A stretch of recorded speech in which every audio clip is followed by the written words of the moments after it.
live stream of Yu-Gi-Oh! Master Duel and video game news. Today is Friday, February 16th. So, yeah. Weirdly, I'm not seeing like a lot of new information here since the 13th. They kind of flooded us. Well, it wasn't that many announcements here. It was 3 on the 13th, and then it's just been totally silent. There's just a single issue here. Yeah, and for the accountability section, I guess early today, we can say I've been mostly playing still Sudoku, so that means I have been launching Yu-Gi-Oh! In the background to use it for background music, since Cracking the Cryptic game on Steam literally has no sound effects in it, no background music or anything like that. The good news is I have like 3 more episodes, but they're going to be short episodes left to record as far as Cracking the Cryptic, and then I'm just done with Cracking the Cryptic and probably Sudoku in general. Like, it would... The only thing I could think is I would get like classic Sudoku from Studio Goya, or I'd get a different Sudoku game from a different person completely. I think there is very possibly a case here where the Sudoku community is just too small and possibly, I will say, maybe a little too insular, and that it's just not a community that's really designed around welcoming new people to Sudoku, which would certainly explain why Cracking the Cryptic as a game has basically no tutorials. I mean, it doesn't basically have no tutorials, it has no tutorials. We'll play 2-star Heroes Bound, although Harpy Ladies loaner deck worked pretty good. My security camera network video recorder, which I always want to call it a DVR, but come to think of it, if you did have a security camera DVR that was not connected to the network, that would be a pretty old device and not very helpful for what you would want. But yeah, it seemingly broke, and so I plugged in the hard drive into my computer and spent a lot of time trying to see what the hard drive could do, and yeah, I was unable to recover anything from the hard drive at all. The master boot partition, the master boot record, was completely missing, and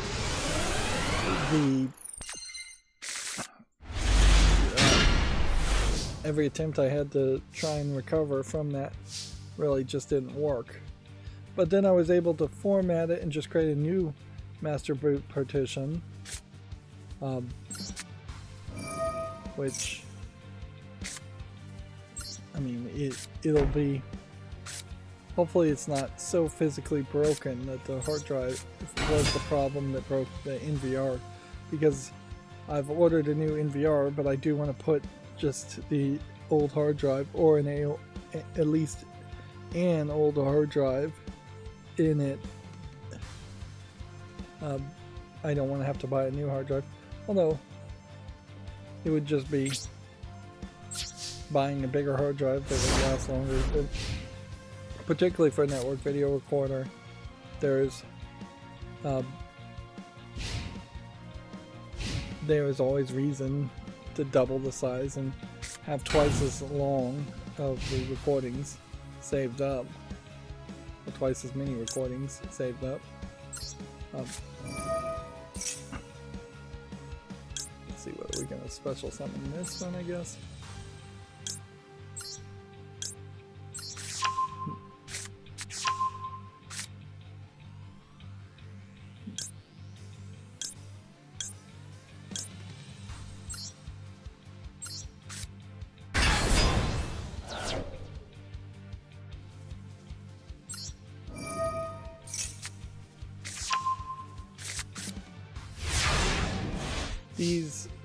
These are the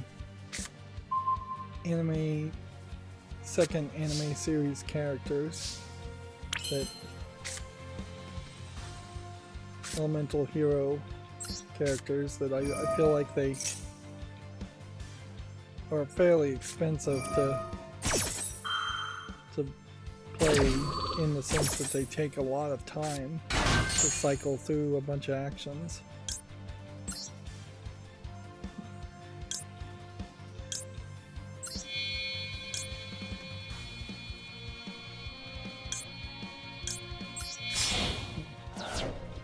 Why did that even ask me that question? And I have to ask, what was the point of that?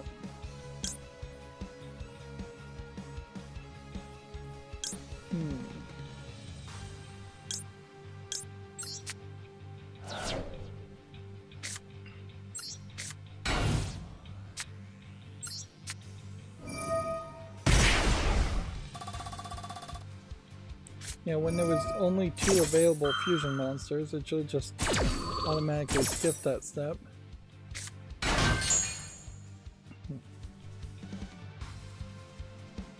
Of course, the part that can go wrong, certainly, is that I could get a new NVR, plug in the old hard drive, immediately break the new NVR, then realize I needed to order a hard drive, and probably just, at that point, everything is just going to have to be considered suspect.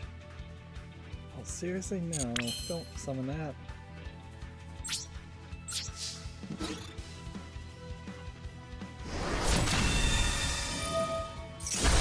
But this is a SATA hard drive. There really shouldn't be anything going on there that would physically break one thing or the other.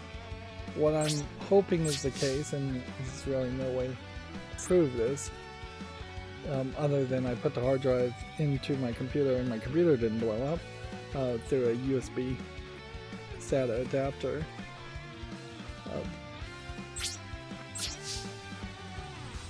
What I suspect would be the case is that the capacitor or some power rail is just broken, just shorted out. Some capacitor dried up on a cheap Chinese network NVR.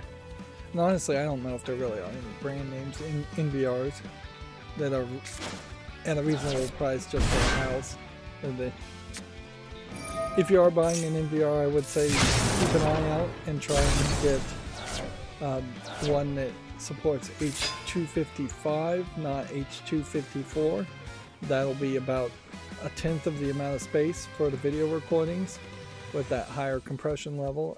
It is not just a software thing though. You need a specialized, more modern video processing chip, and the video processing chips in the NVRs are going to be customly picked to whatever device it is, and how many connected devices are there are. I would also say go wired. You really should go wired in everything, which is a ridiculous statement to say considering how many wireless smart devices I have. But yeah, particularly if you're building a new house, you should just have network wiring going everywhere, but a lot of smart devices frankly just don't have the capability of being network wired.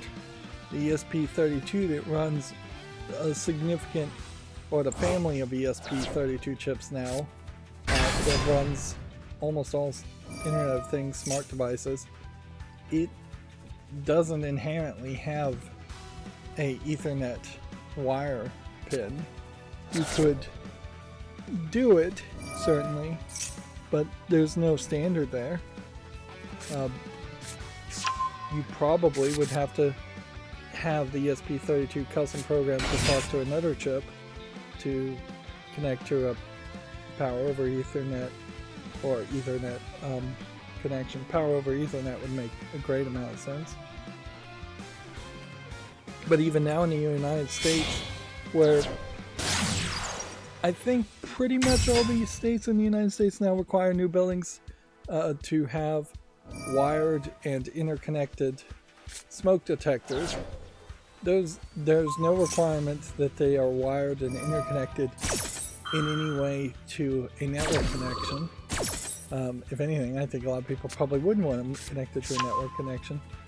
So the wiring and the interconnection between smoke detectors uses a different system completely, a non-digital system basically.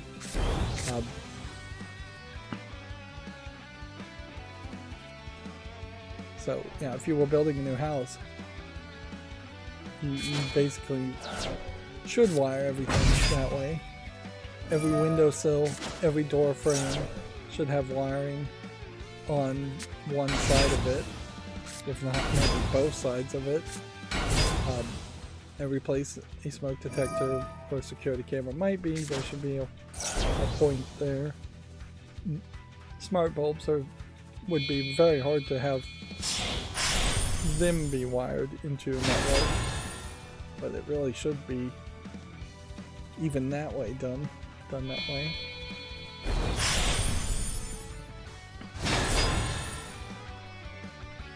Part of the problem with the adoption of wired networking, though, is the fact that the RJ45 Ethernet connections that are the standard, unless you're going optical and then for everything, and most people wouldn't afford for that, and it's probably not necessary inside a house.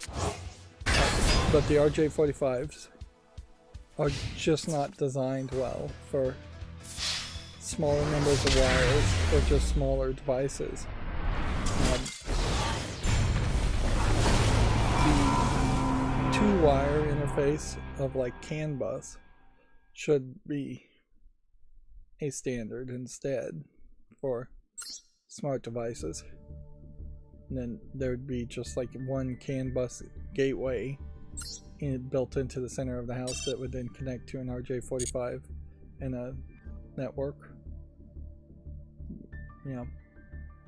And running 2 wires to a lot of locations makes a lot of sense instead of running just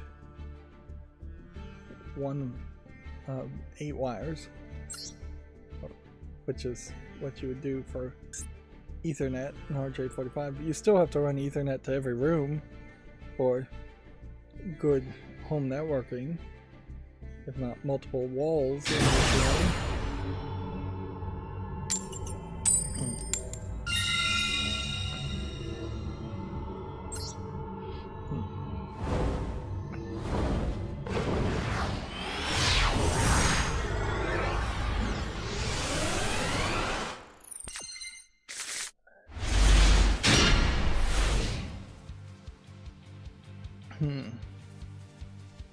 Weirdly, I kind of don't remember what I've been doing for the past couple days otherwise.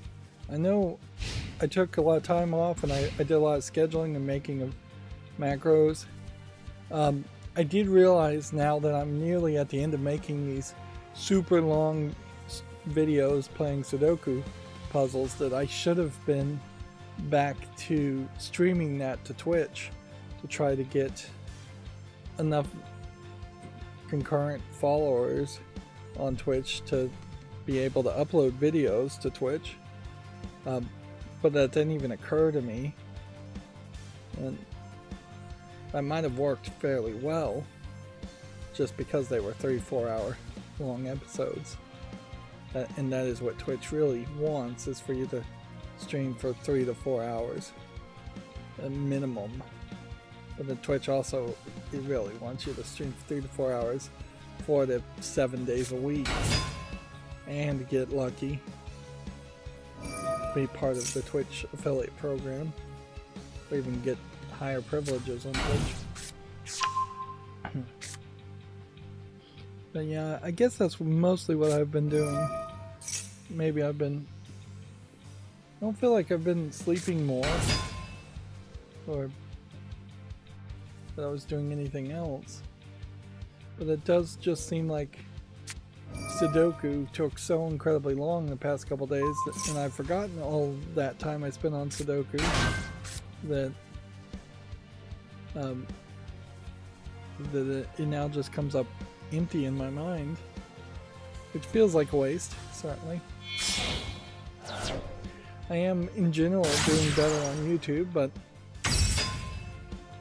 unless I got like 3,000 extra watch hours, it's not likely that I'd start to be able to run ads on YouTube and for any time in the foreseeable future.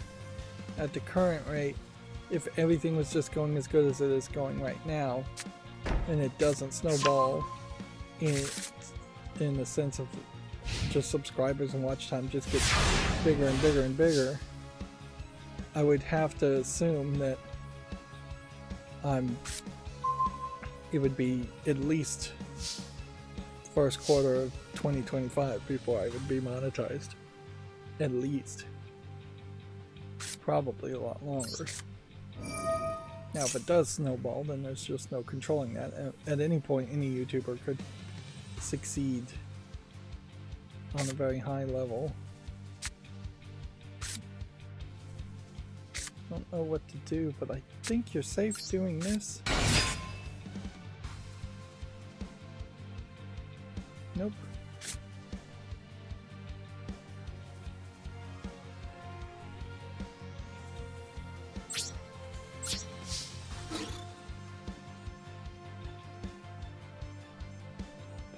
I'm pretty sure this isn't going to work.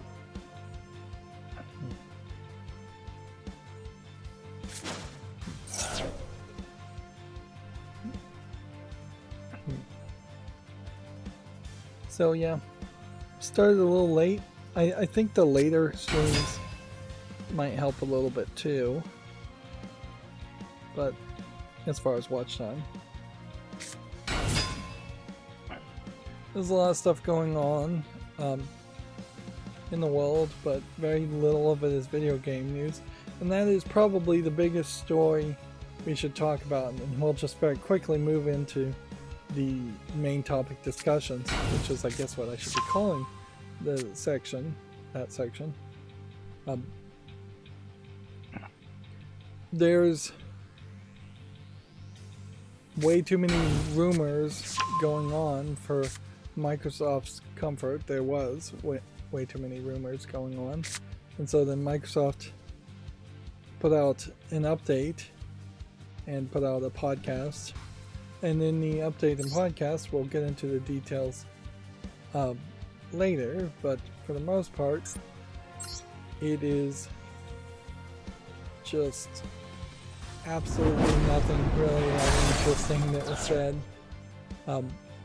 The details do tell us a few things, but the vast majority of all the rumors were insanely blown out and exaggerated from what was actually announced, and most of the rumors were not even anywhere close to being connected to what was actually announced. Now what's funny is a lot of the rumor mongers, the exact same people who were spreading and reacting to rumors as if they were fact, in reporting on what was actually said from Microsoft, are still guesstimating and trying to rumor mill, because there's a very specific thing that Microsoft said, that they've decided 4 games are going to go multi-platform, probably to PlayStation is the thought there. But they didn't announce what those 4 games are, because they already have a plan as far as making those announcements, and they're not changing those plans. You could speculate and that maybe it's not 100% in the hands of Microsoft as far as some of those announcements, since they would be multi-platform.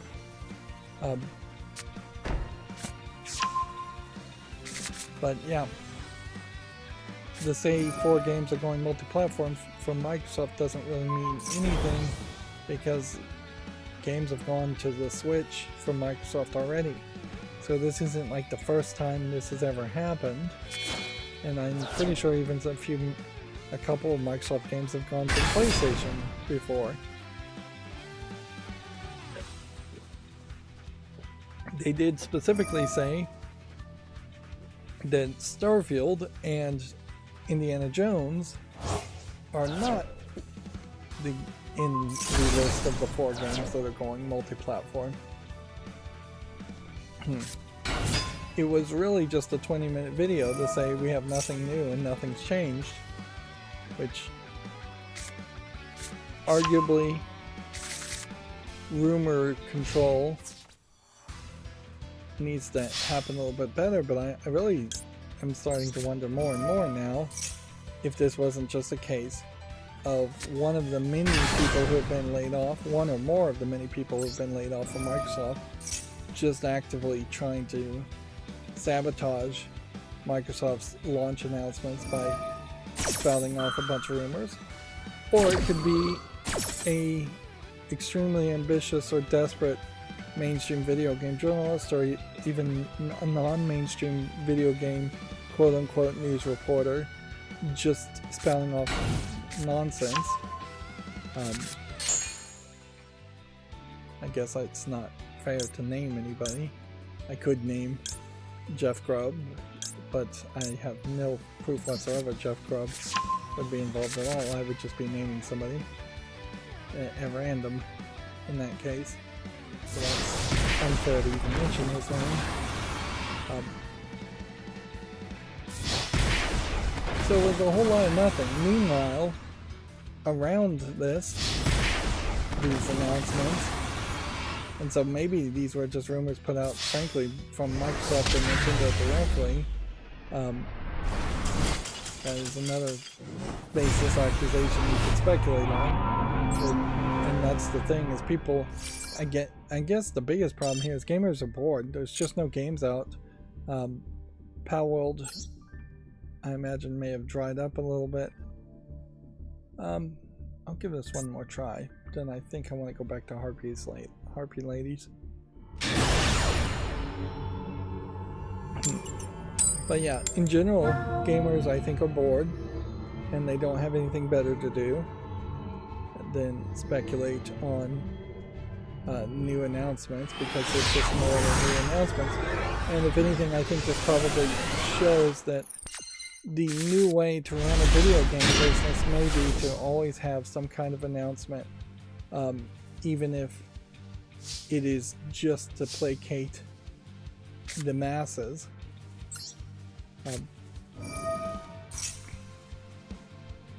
Yeah, that would be very much my guess as to what should happen.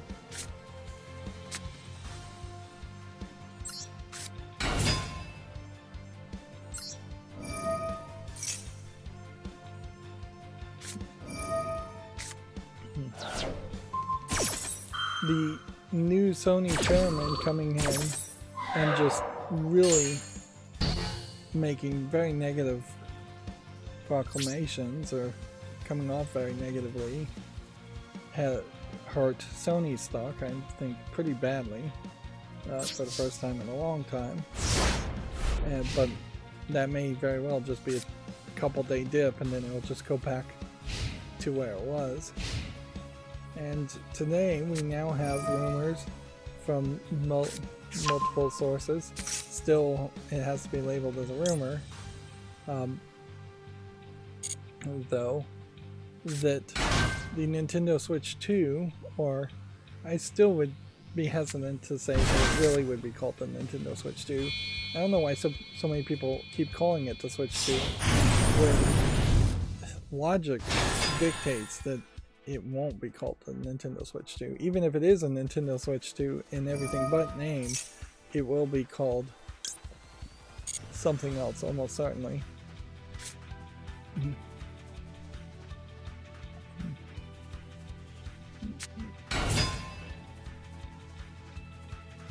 Yeah. But yeah, the rumors are that the Nintendo Switch 2, or the next Nintendo console, is not coming out until at least the first quarter of 2025, and so it's going to miss any kind of Christmas period.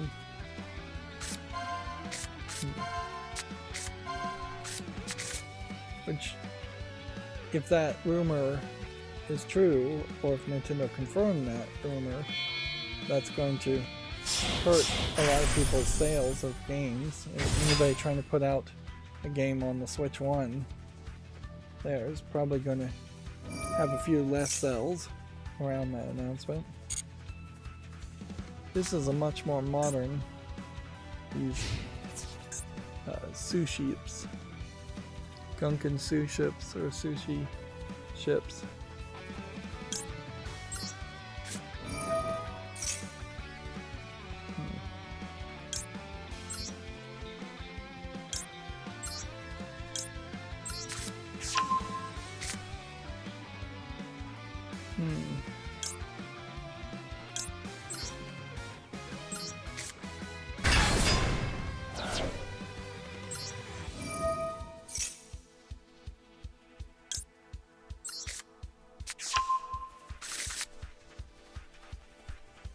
In this 8-star gives me an Eclipse spell, but it wasn't strong enough to stop that. Although I don't know what would have stopped it.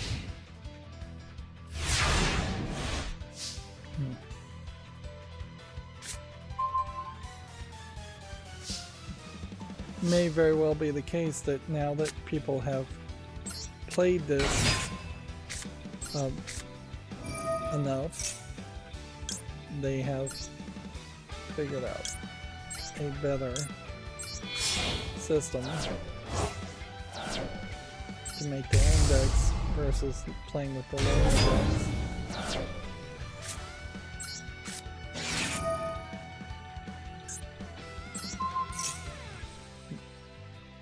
What does this do? If you control a card on the field zone, the equipped monster gains the attack equal to its defense.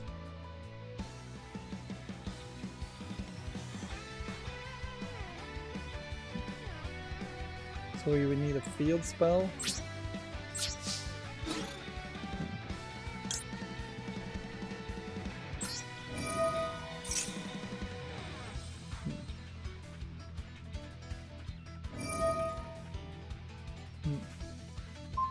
So this is gonna possibly put a field spell. Unless this guy can just destroy my cards.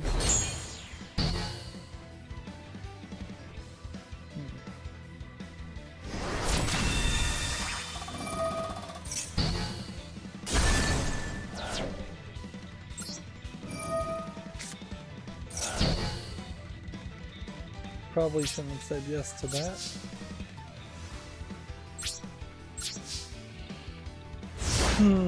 Don't think I can win here.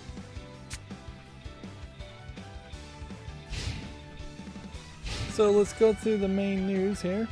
GameDeveloper.com has an article that says Starbreeze admits that Payday 3 is massively underperforming. The studio believes it can rehabilitate the struggling title, but is one that there is no simple fix. It's very believable. I definitely haven't heard people talking about Payday 3. I recall some major controversies around Payday 2 and Payday 3 and the way they seem to want to monetize everything, or the way they seem to want to change things between one of the two. I'm just going to go back to this deck.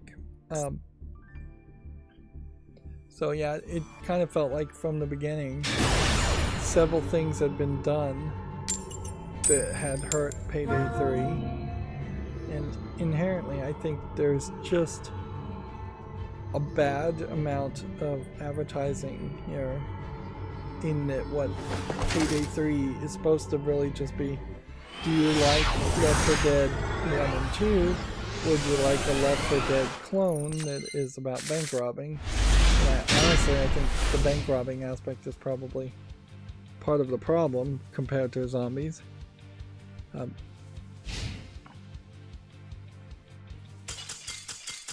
Yeah, the second I change the learner deck, I get a free victory.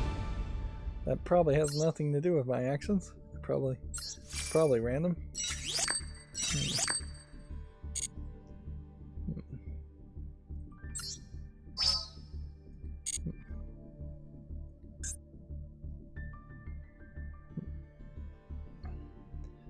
I would imagine maybe the Payday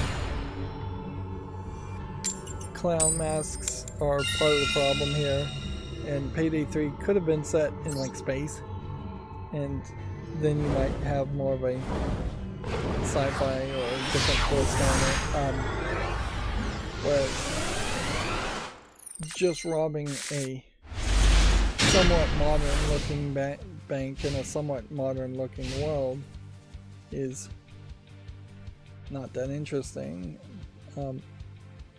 It's just going to make your game look more and more like a modern first-person shooter or a GTA clone, which it isn't that. Bank robbery in particular would have been in its heyday in the times of like Bonnie and Clyde, so having a bank robbing game where you were kind of in the past and you were dressed in the past and you had limited styles of guns, limited amount of damage a gun can do, limited types of hacking and weapons that you would really have to do. There really wouldn't be any technology or hacking at all. I think a twist on that would work. And frankly, you can have the bank robbing multiplayer game set in many different worlds. So if Payday 3 was one scenario is modern time, one scenario is well in the past with Bonnie and Clyde, and one scenario is far in the future, and one scenario is in a fantasy Skyrim world, that would be some variety.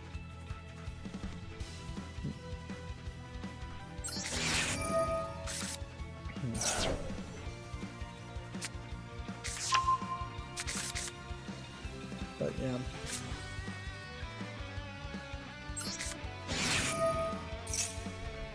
There is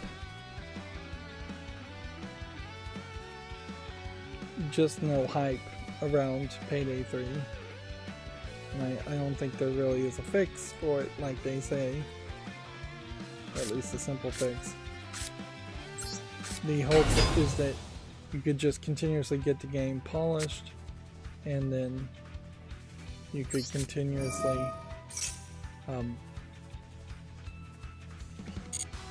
grow an audience. Which I don't think that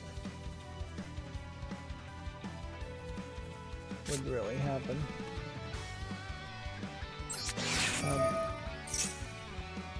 I think once a game just kind of fails, you probably have to adopt a fail fast method like every other.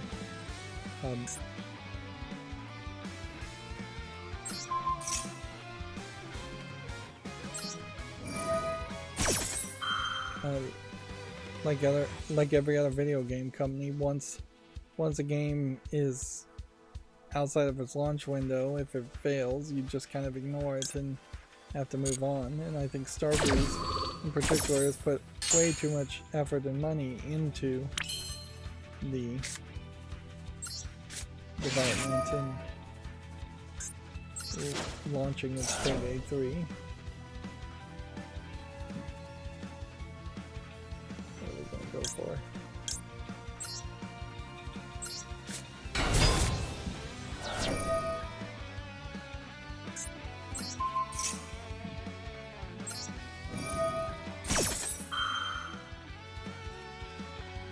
There's still a lot of Harpy Ladies cards here. I have no idea what they do, but this deck definitely does highlight how many assistant characters for a single theme deck you would need, and you can't normally just have every single card synergize around Harpy's Ladies only. And the anime series also kind of highlights how that doesn't quite work either. The 40 cards in the deck that you start with is way more cards than you can talk about and show off. So like the first season of the first anime of the first Yu-Gi-Oh anime really just had one time you would have seen the Harpy Lady character play, one or maybe two times, and in those two times they really would have only highlighted and shown a couple of the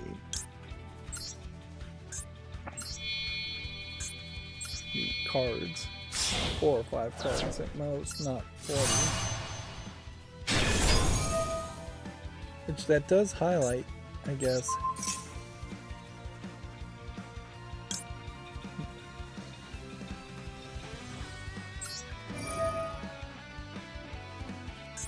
That does, I think, highlight an issue where if you were going to try and make a TV series of any sort to highlight and show off cards from a collectible card game, then that would leave you very little time to write story. Let's see if this works. Or character development or anything like that. You really would have to just spend the entirety of the time. Yeah. Nothing is working here.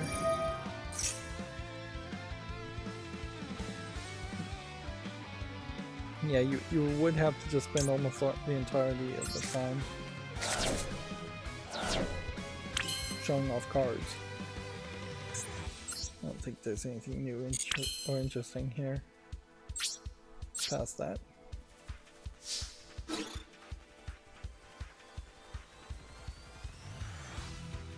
Which, I guess there isn't anything I can do here.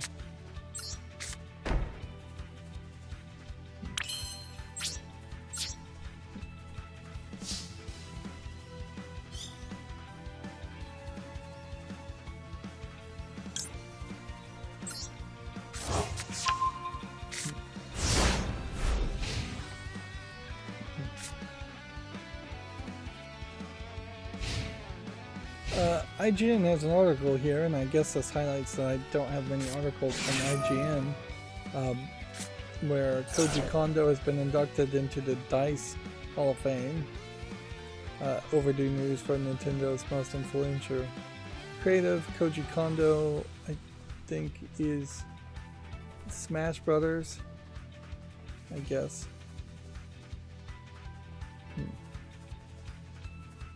He worked in sound, no, not Smash Brothers. He worked for like Legend of Zelda, Ocarina of Time, Sunshine, Galaxy, Super Mario Bros. Wonder, and Skyward Sword, and much, much more.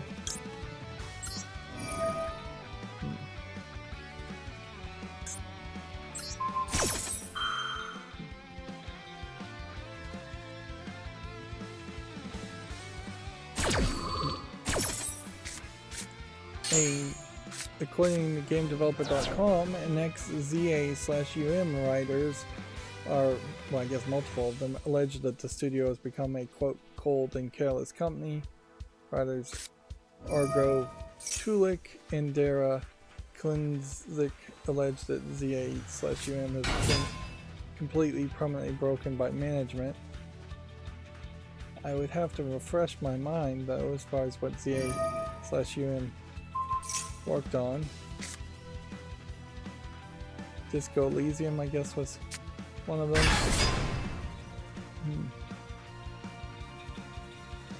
Yeah. This is in a kind of headline, though, that I'd prefer to not see, because it is working on an assumption that's just not reality, that corporations and businesses and jobs in general are supposed to not be cold and careless, or that they ever possibly could not be cold and careless. Like, at the end of the day, they all have to be cold and careless, unless it's some kind of not-for-profit charity where you're inherently paying out staff more money than you're bringing in, and bosses are just having to find extra funding or take money from their own pockets to pay people. Otherwise, there is this situation where any employee is being inherently exploited, which exploitation, on the face of it, is cold and careless. An employee is doing an amount of work that can be sold for $100. That employee will never be paid $100 or more for the amount of work. They will be paid less than that $100 of the amount of their work, because whatever work they are doing has to also cover the salary of the management and the boss and the company itself. And on some levels, you might be able to make the argument that some of the shortfall that isn't going to the employee is going to paying for like facilities and supplies and things like that. But even if you eliminated all of those possibly valid points, there's still money going into the pocket of the boss, who is very often getting paid way too much to do very little.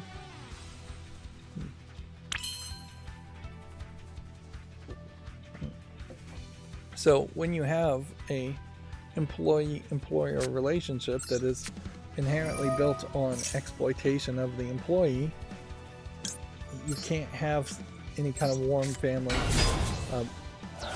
feelings here. Now, take it a different direction and think about the same scenario. If you were a parent and your kid was running a lemonade stand, you would be a pretty crappy parent to take money off of the top of the lemonade stand to pay yourself just because you're the parent. Like, there is a scenario of how like families normally would react, and how a family is potentially and usually not cold and careless. You might be the parent that if the kid, I guess, was doing a lemonade stand all the time, you might take money back for supplies and teach them about the real cost of doing business. But you wouldn't take a cut for yourself. You wouldn't charge them rent for running a lemonade stand on the edge of your driveway. You definitely wouldn't be trying to exploit them if you were a good parent. I'm sure there probably are some crazy parents out there that would do all of these things, but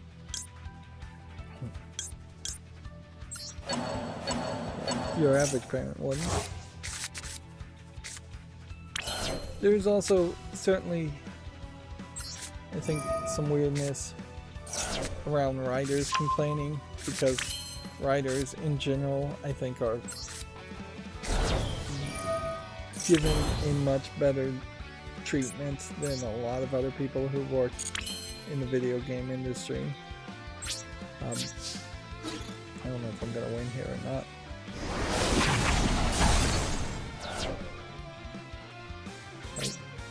For the most part, writers are hired to write a story and backgrounds. That there's really no reason why they'd be required to come into an office or anything like that. They would just be told, here's what we need, write it, and then get it to us.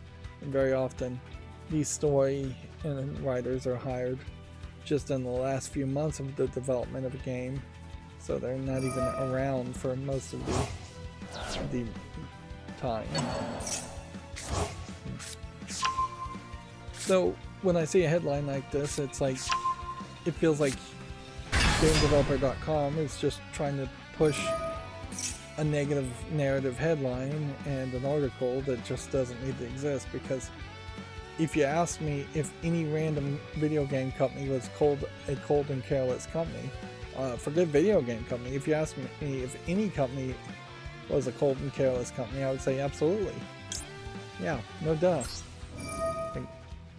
Some may be more cold and more careless than others. There definitely is a scale, I'm sure, but no company cares about anybody. And the more a company is invested in making you think that it cares about you, you're definitely getting exploited in some way. at least you're being set up in some way.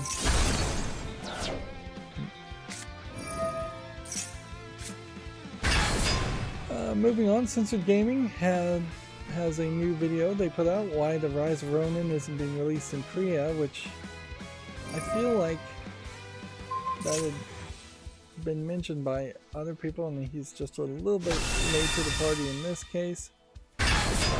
Or he made an actual video here and deleted his previous tweets, which is also a possibility. It did seem kind of weird that he hadn't made a tweet. He hadn't made a video instead of just tweeting. Here we have the big news, I suppose. And this is one of those cases, once again, where the TV I'm looking at is so blown out on the red levels that there is a set shadow of Mario here I can see on my second monitor, or third monitor actually, that there is nothing there. I don't see anything at all on that TV. Now, that TV that my second monitor that I'm reading these articles for are also not the article. It's not the monitor I use to play video games on, and it is my oldest monitor, but it is really, really poorly calibrated, probably by me. But the actual story here says, sources say that the Nintendo Switch 2 will now launch in 2025. Updated Video Games Chronicle, this is Video Games Chronicle referencing themselves. Sources suggest that Nintendo's next console will arrive later than expected.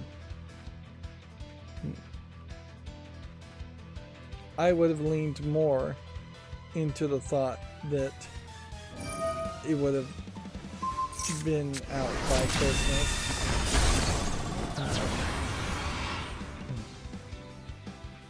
And you know what? These are just rumors, so it still could be out by Christmas. If anything, maybe this is a case where Sony came out with a lot of negative press announcements, and that just gave Nintendo an excuse to delay things, or Nintendo was planning on delaying things anyways.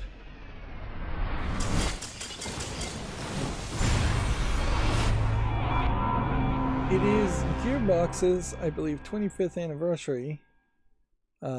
So Gearbox Loot, there's a lot of Gearbox things, are doing a giveaway of, looks like it's almost 100%, if not 100%, Borderlands stuff. There's a Homeworld book here. I couldn't tell you what that is. I'm not 100% sure that that's not Homeworld instead of Borderlands.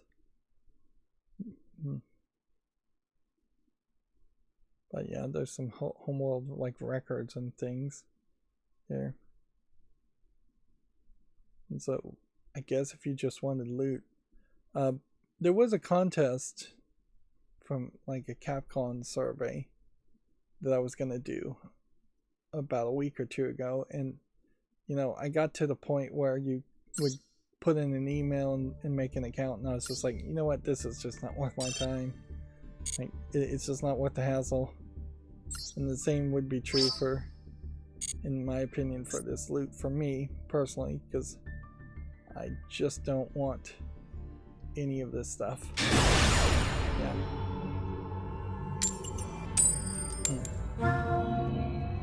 I have some figures, some anime figures I had back when I was a super fan in anime and collecting it. And they're on the shelf next to the anime DVDs that make them look interesting. And I just recently, after having this figure for at least 15 years, I just figured out what anime this character was from. Because the figures I bought were actually figures that were just on sale, super cheap. There was a bookstore in my local mall that would sell them at way below what the prices really should have been for them, and they're pretty decent figures for what they are. Where there's really cheap figures that even the really cheap figures, once imported and you're paying that imported tax, particularly 15 years ago, would have been selling for like $20. The figures I have honestly should have been closer to $60 to $80 15 years ago for them, and I was getting them like priced at like $10, $20. But yeah, I had this one character that's an anime girl that looks interesting, and it has the Japanese title on it, but I never investigated it. Plus 15 years ago you couldn't just point a phone to Japanese writing and have it translate, and I just found out that she's a character from Gunbuster, which is not an anime I know anything about or ever watched, which doesn't matter. There's still, frankly, 3 other anime figures I still don't know what they're from. I could just point a picture to them, put a camera towards them, but as far as I'm concerned, they're just kind of fancy bookends and decorations, and I think it's perfectly fair to just decorate in that light, in that way. That being said, having a Mad Moxie figure, or which the anatomical proportions here are a little off with the head being too big, and I don't really like that. Same is true for the Psycho. The proportions look alright. It's just not really a character I'd want on the shelf, nor do I want to have a video game shelf, because I've long since just gone completely digital, and by going completely digital, I don't have any real games in cases on the shelf. And the new generation of kids, I imagine, don't really want shelves full of video game cases, which are just going to be super thin clamshell CD cases. I did see a picture of somebody's collection of VHSs, and man, yeah, a DVD box set. Imagine if you had a DVD box set that was an inch taller and twice as thick, and that would be your VHS collection, on top of which a DVD, if you're trying to have like the entire just Dragon Ball series, not Dragon Ball Z, I imagine you're getting like 3 episodes per VHS tape, whereas a DVD would squeeze in 6 episodes at a high quality, or at least 4 episodes at a high quality, and could almost certainly squeeze in more episodes, like 6 to 12, even if you go really low in quality and have double-sided DVDs and all that. I definitely have seen like manga collections that's every issue of the Dragon Ball or Dragon Ball series, and it's going across 2 or 3 shelves, so you're talking 10 feet plus of just manga, and the VHS collections would probably go across the width of 3 or 4 shelves. And that is just way too much. Of course, now that everything is digital, I don't know if people really need shelves.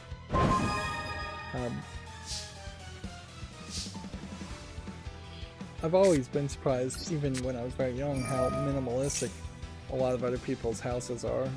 Even people that are trying to decorate it, they'll have shelves with like 1 toy they got when they were 6 years old, and it's still adorning the shelf. Whereas I guess I was in an extremely lucky position where I could get a lot more toys and thus have a Nintendo collection. Wasn't super easy to do that, however. It was a lot of beg, pleading, and stealing, but I managed to pull it off. Very often I did. A lot of times I was told no. But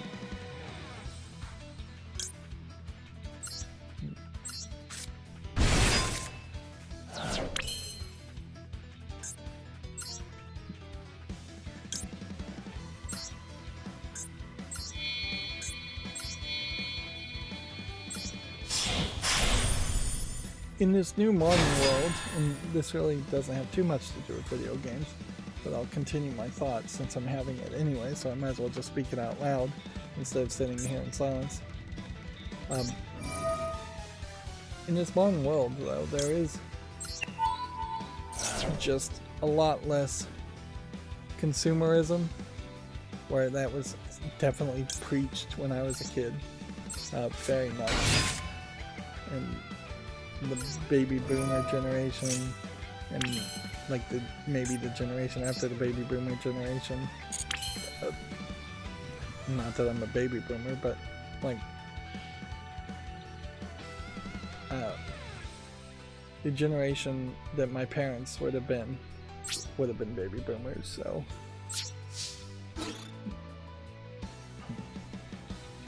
but they definitely were raised on the idea of consumerism and raised in that hedonistic consumerism lifestyle that was very prominent. We're now going in somewhat a less in that direction. There's still a lot of stuff that's consumed in general, and there's a lot of stuff more now that you're just expected to have. Like, you can't realistically even have a job these days without having a cell phone and being able to be in contact 24/7. So people walking around with cell phones, smartphones, is an extra bit of consumerism. But computer ownership was suggested that everybody needed a computer. Nowadays you kind of don't if you're just a light smartphone user instead. Back in the day, having a TV in every room, having giant TVs were kind of a big deal, and people all strived for that. Whereas nowadays you could, once again, just use your smartphone and not have a TV in your house at all. On top of that, just like buying books, buying CDs, buying records, most forms of entertainment have just gone digital, or they have just gone away completely.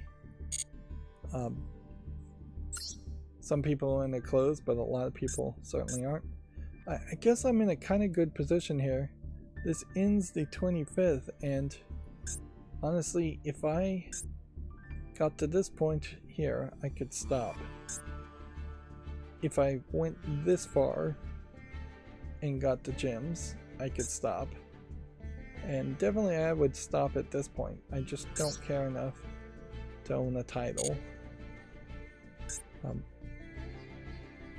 Gems make sense. Legacy packs, not so much. And by stopping, I could then come back and just work on ranked for a week and see if I can get from Platinum 5 to Diamond 5, which would be really nice before I would need to come back after that week's time and play the new festival that is going to unlock. I still need 14 games though in the festival to get 80 gems, which I guess it would be fine if I missed that. And as far as all of these daily quests, we've done that. Daily logins, we've done that. Today is the 16th and I've logged in 14 days, which, yeah, that means I've only missed 2 days this month so far.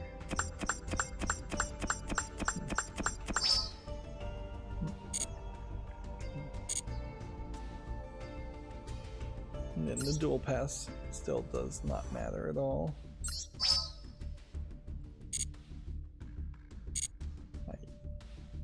And it's been exactly an hour, so I'm not interested in really playing any further, so let's just go through the big news.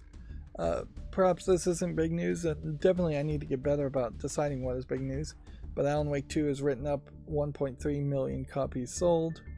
Written up not meaning like a write-off in accounting or anything like that, they're just being silly to say that 1.3 million copies have sold.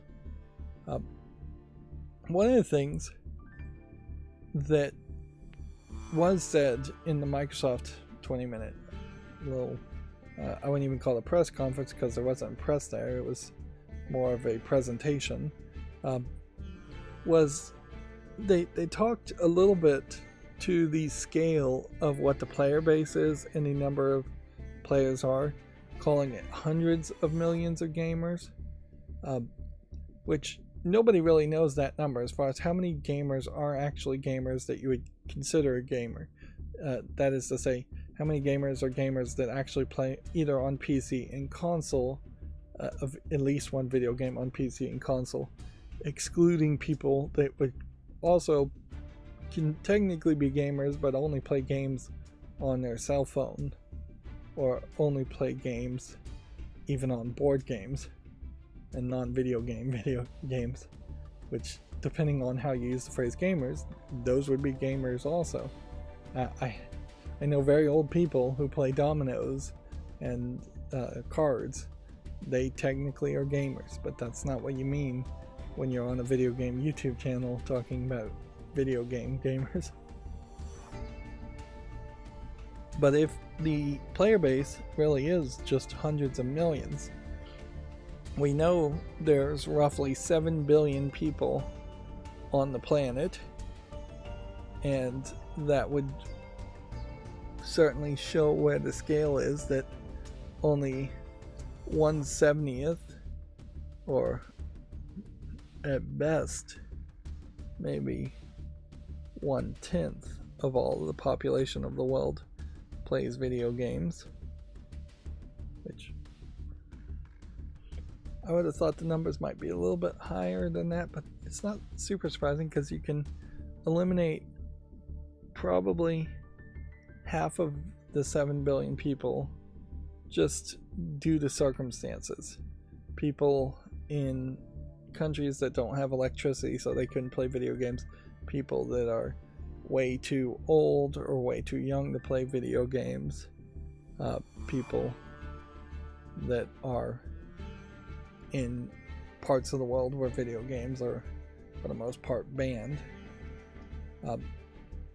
And Microsoft talking in the realm of hundreds of millions also is really going to be Microsoft's perspective of that, where there's possibly another 100 million or 200 million of just Japanese gamers who would never buy a Microsoft product because the Xbox just doesn't sell in Japan. But yeah, we are definitely not to the point where all 7 billion people on the planet are technically video game gamers, but also that's not likely to ever happen, so that there is very possibly a saturation point that we have reached as far as gamers. There will be new kids born and grow into gaming, but that would also replace just old people who would be dying from or retiring from playing video games. But yeah, there's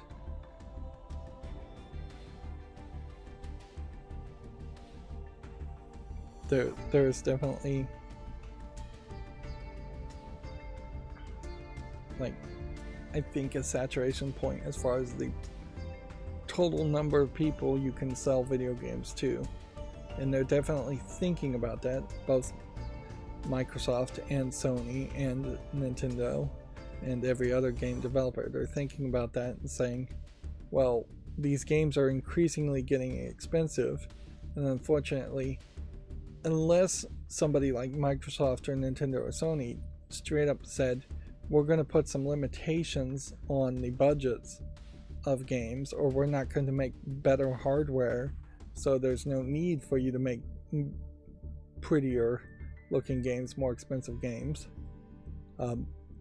There is always just going to be this competitive edge that people are going to try to spend more money on games.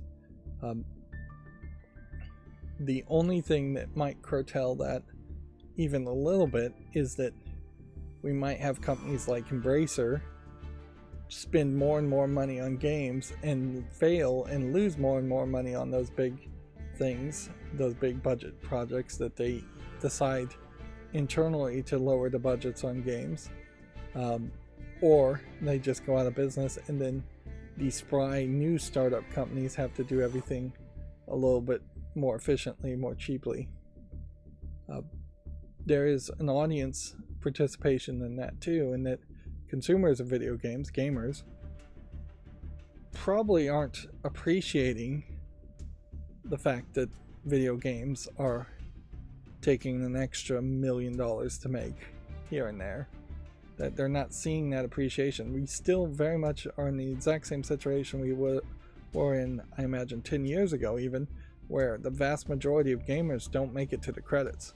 That there's just massive amounts of content that is not being seen. Starfield is a great example of a game trying to sell itself on procedurally generated content, so it could be a game that you could just play forever, and nobody is biting on that. Nobody cares about Starfield's procedural generation at all. So yeah, smaller, cheaper games are definitely the way they need to go, but it is also a very difficult decision to do that, for the game industry to wake up to that.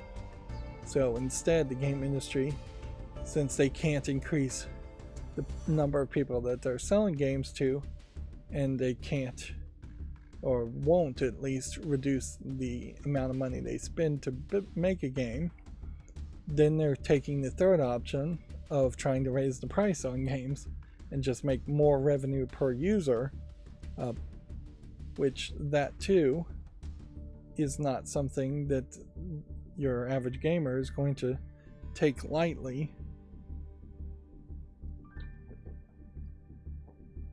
The delay of the Switch 2, if this rumor is true, may very well be in part a delay to try and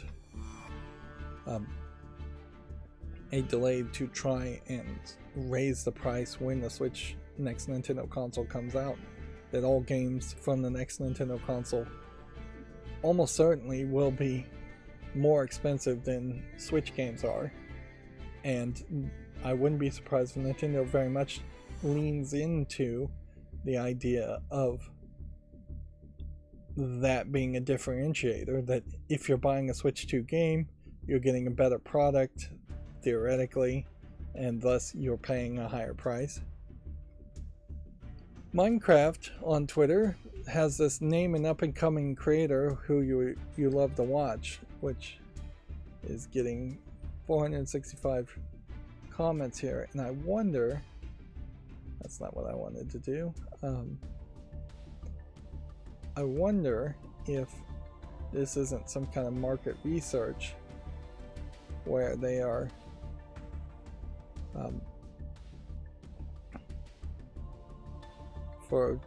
where they're going to try and do some promotion for Minecraft.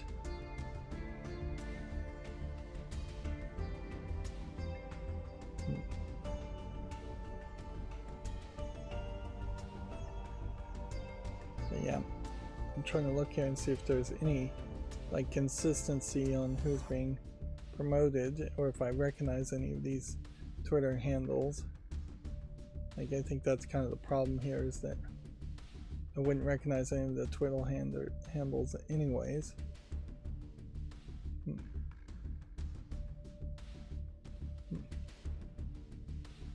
wouldn't be a terrible thought, generally speaking, though, if Minecraft's Twitter account hired some character. Probably don't want to bring in Captain Sparkles. He's probably a little too big and a little too old and a little too burnt out already to bring in. But yeah, find somebody who's kind of an up-and-comer and have them be the official person to hype up Minecraft in part. Probably not in whole. Probably just want several different people you could affiliate with. You could certainly get back into the crazy rumor mill here and wonder if some kind of major update or Minecraft 2 was going to be announced. I don't know what you could do to Minecraft though to justify releasing a Minecraft 2. Like, you've already got a game that can have many different things in it and multiple players in it, so there really isn't a major limitation there unless you were going to go full MMO, which that would be, I guess, what Minecraft 2 should be. Just a full single connected world MMO where you would just have players and griefers. Maybe you have a few worlds where there's griefing allowed and not griefing allowed. But yeah, an entire connected MMO experience while playing Minecraft might work. A metaverse type thought around Minecraft might be something somebody would suggest. I don't think that would really work.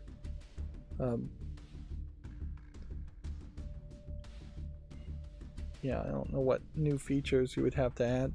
That would be my first thought, though, is if you were going to try and call something Minecraft 2, you first of all would have to reassure people that you're not abandoning support for Minecraft 1, that Minecraft 2 would be just this MMO different thing that would have a monthly subscription attached to it, which might be way too high even at a few dollars. If you're paying $5 for it, even now, that might be a little too high for most kids. Even a penny might be too high for most kids. And Minecraft very much is for kids. You could drastically try and de-blockify the game, but it wouldn't feel like Minecraft if that was the case. Then you're just making a Fortnite clone of some sort, which is almost certainly what Microsoft would like Minecraft to be. But I am certainly speculating quite a bit just based on a tweet, which could mean nothing.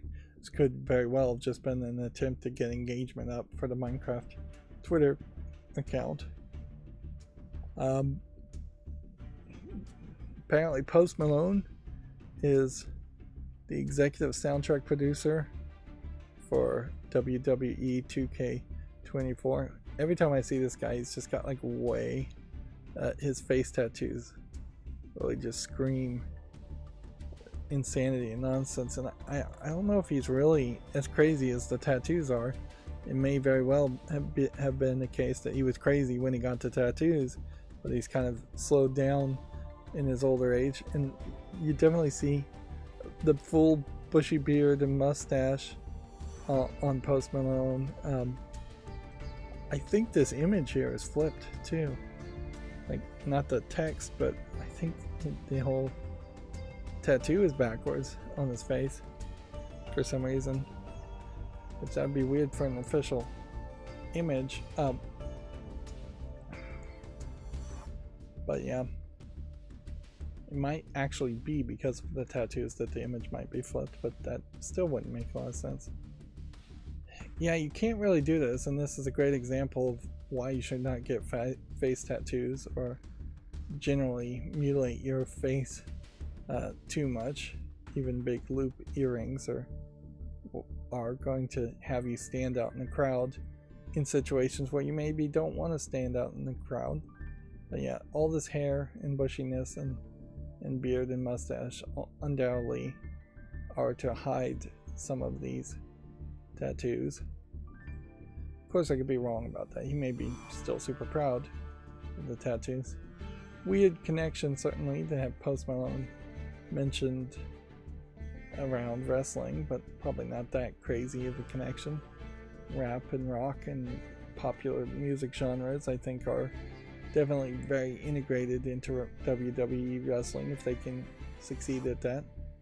I that was one thing I guess I spent extra time doing is I was watching, I think it's Jennifer Lopez. She has this Amazon Prime, This Is Me Now is what it's called. It's a 60-minute music video, basically a collection of music videos.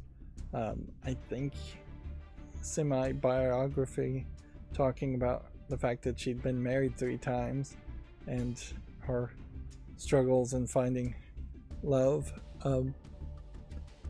Yeah, I watched that. And Post Malone, she has some delusions, and a lot of the music videos are based on like these thoughts and these dreams slash delusions.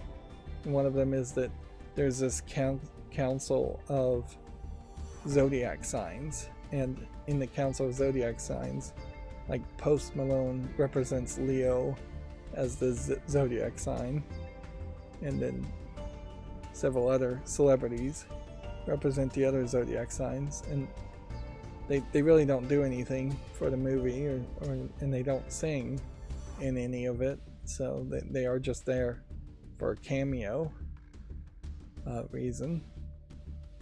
And it is a kind of weird cameo. The main problem I would say with it is, and it's gonna highly depend on how much you like J-Lo's music, which I've almost certainly never even heard another of J-Lo's songs until watching the movie, which that highlights how much I watch Amazon Prime more than watch music or anything else.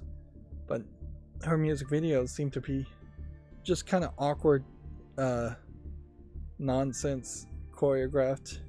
It looks like dancing. Yeah, it looks like the choreographed dancing is probably pretty good with a lot of backup dancers, but I don't think it really feels like the dancing is telling a visual tale that would be in line with the words being sung, and I just don't think the words singing was particularly good at all. But again, I don't listen to J-Lo, so this may be the best J-Lo that's ever singing that's ever happened. Jennifer Lopez, whatever, J-Lo. But you would think maybe Post Malone would have sung at least a little bit in being in the movie, and he didn't. I don't know what he sounds like when he sings either, if he even does sing. There is something I think slightly offensive in it, in her choreographed dancing, in that it does just kind of put into bad light what a good choreographed musical number should look like, where movements should kind of be on the beat, and that they should be coordinated in a weird way, that in a way that makes sense for what the theme of the song is.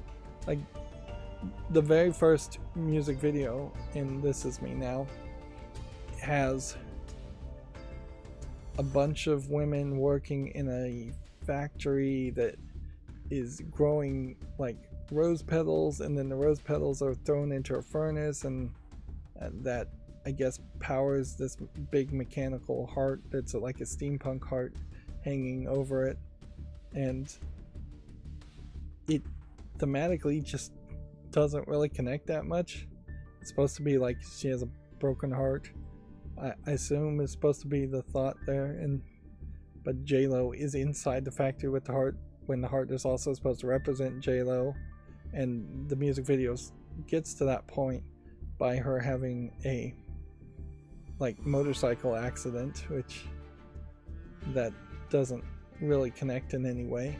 But then the dancing that I want to talk about for no real reason here, it has the backup girls and J-Lo kind of just acting like marionette puppets, just janky movement. It's like, I'm gonna hit a beat on the song, so everybody have a janky movement, so your arm is to the left, and then I'm gonna hit another beat on the song and have a janky movement, so your arm is to the right. Yeah, and it just doesn't really make sense.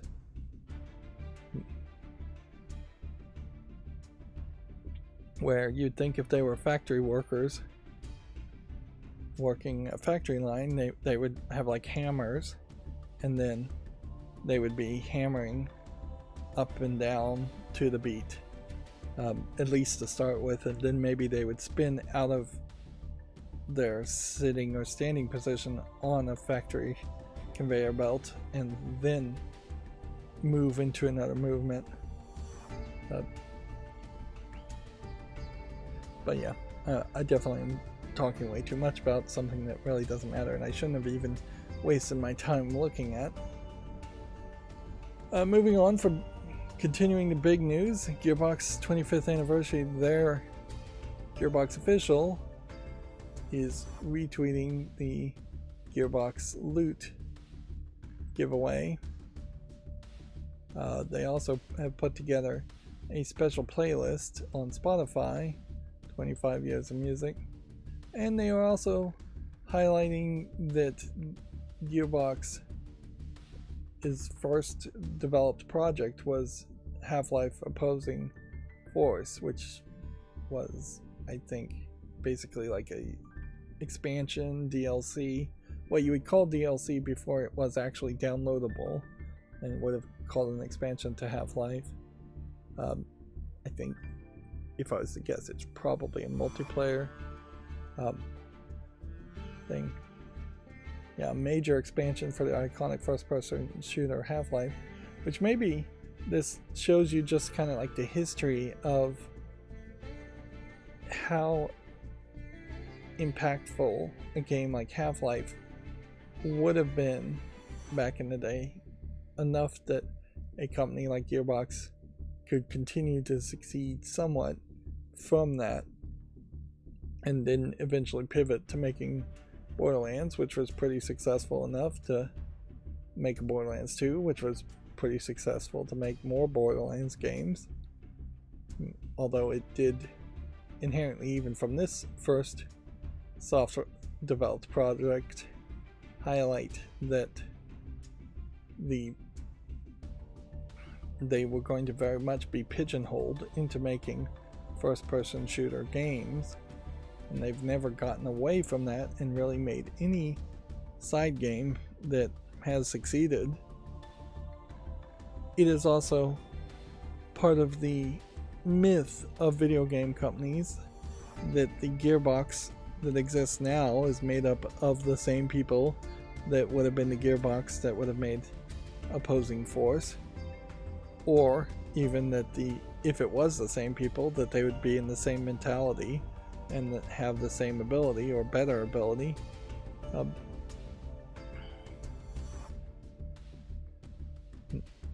And it's also, I think, part of the myth of corporations to ignore the fact that I believe a lot of the people that would have been working on this game would have been people who had been at the Duke Nukem company before that went out of business. I wanted to say that was like Arcane Studios, but I don't think that was the name of it, because there is an Arcane Studios that exists now. So yeah, some of the people at Gearbox definitely had worked on other projects, which that really highlights the need for an IMDb as far as game developers. That somebody desperately needs to make a website like that, where it's just follow the people who worked at games to get a real understanding of who really made what, instead of following the company that claims to have made a game, despite the fact that the company is not a human being and not an entity that can actually do any work at all. I didn't see anything more as far as Valentine's Day stuff and video games, which is not super surprising that they wouldn't try and push Valentine's Day past Valentine's Day. And almost certainly we'll see nothing from Easter. Yeah, this year more than any previous year, I imagine we won't see anything Easter related from video games. Let's see. Here's one of the things that would have been on the podcast. I think there was a video form of the announcement, and then there was a podcast form of it, and I think there was a little bit more said during the podcast. That being said, I don't think it was that much. They really didn't announce anything or say anything. They didn't even really have a bone to throw to people, which perhaps is a good way to set expectations that if rumors get out of control, this is probably the way for a company to handle it, to just make a boring presentation that doesn't make any real announcements or say anything different than what they would have said the week before. But the president, Sarah Bond, says that exciting stuff is coming out in hardware and it will be revealed this year. And generally, Xbox is claiming that its next console will be the largest technological leap you will have ever seen, which I think, by the numbers, whatever numbers you manipulate, that's almost certainly going to be the case. But if I was going to think about what the Xbox Series X is now, here's the video of the Xbox official podcast. They didn't do anything crazy like bring back Larry Herb or anything like that. But yeah, thinking about what the Xbox Series X is right now, what could I do in my mind to make the largest technological leap that I've ever seen? Well, my first thought would go to quantum computers. If you could get a quantum computer to work on a shelf and not use hundreds, if not thousands of dollars of electricity and millions of dollars of cooling, that would be a huge technological leap, but that's not realistic at all. So let's throw quantum computing out the window. So then that means probably you'll just see a more than doubling of either CPU and or GPU and or RAM. That would be the three things that you could say were very large technological leaps. Other than that, like a NVMe SSD connection speed, you're not going to have a huge leap there unless you have created some brand new secret storage device technology. You could probably bump up the UHD Blu-ray disc format if you cared about it, and it would be interesting, I guess, if Microsoft announced some kind of HD DVD new standard that isn't just paying money to a Blu-ray consortium for the Blu-ray logo, which Sony in part is a major player in the Blu-ray consortium, which is why Xbox wanted to go HD DVD in the first place. But yeah, if you had a huge increase in disk space, that could be the largest technological leap. If it went from whatever, like 2K resolution, that as far as video output, if it could now go to 4K or even 8K, that'd be a pretty big leap. But that would be difficult to reach. If it majorly embraced surround sounds, any improvement in surround sound would be the largest technological leap as far as sound effects go. If it had an Alexa-like device on top of it that you could talk to and interact with, that would be a new feature. I don't know how you could call that a largest technological leap. I'm surprised there isn't an Alexa-like device built into it. There is perhaps a thought that the next Xbox will have to be built pretty robustly if they're going to try to support any kind of VR or AR, even if they just want the possibility to support VR or AR.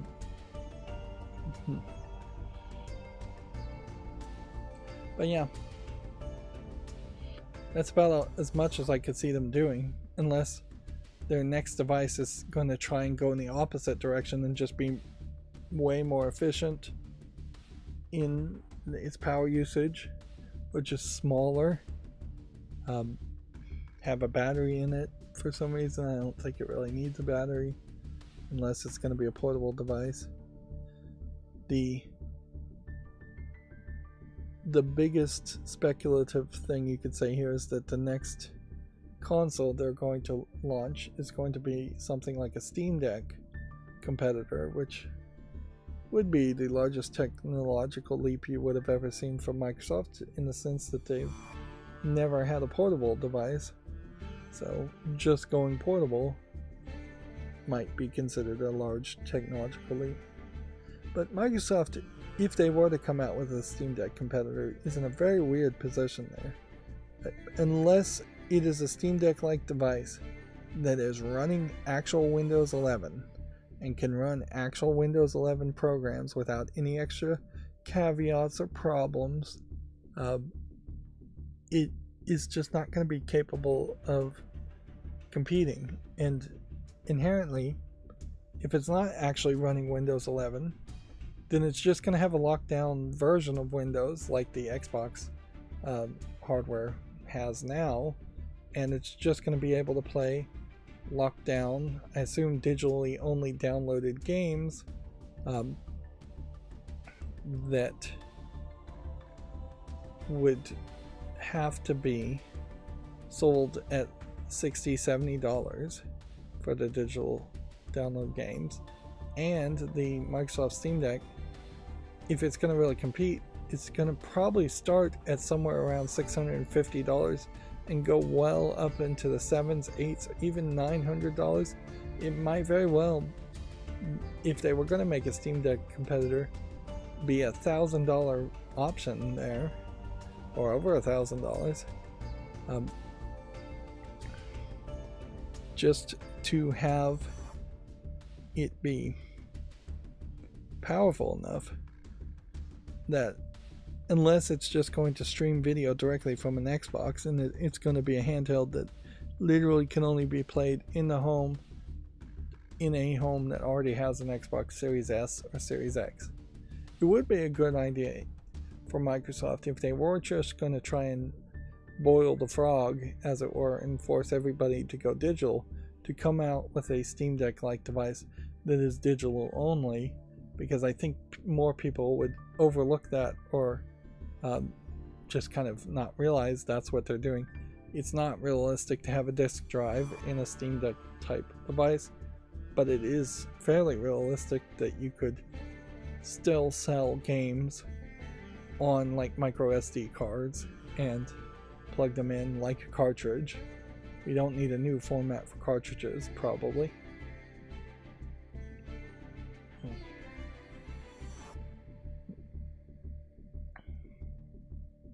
I did hear one person talking about the Xbox press conference, and they threw out the most ideal announcement that everybody kind of would like, is to have Nintendo go in and be a partner with Xbox for a portable type device that would have like Nintendo branding, but it would be the Nintendo Switch 2 Pro effectively, and Microsoft would handle the hardware development, and Nintendo would then license all of their games onto that hardware,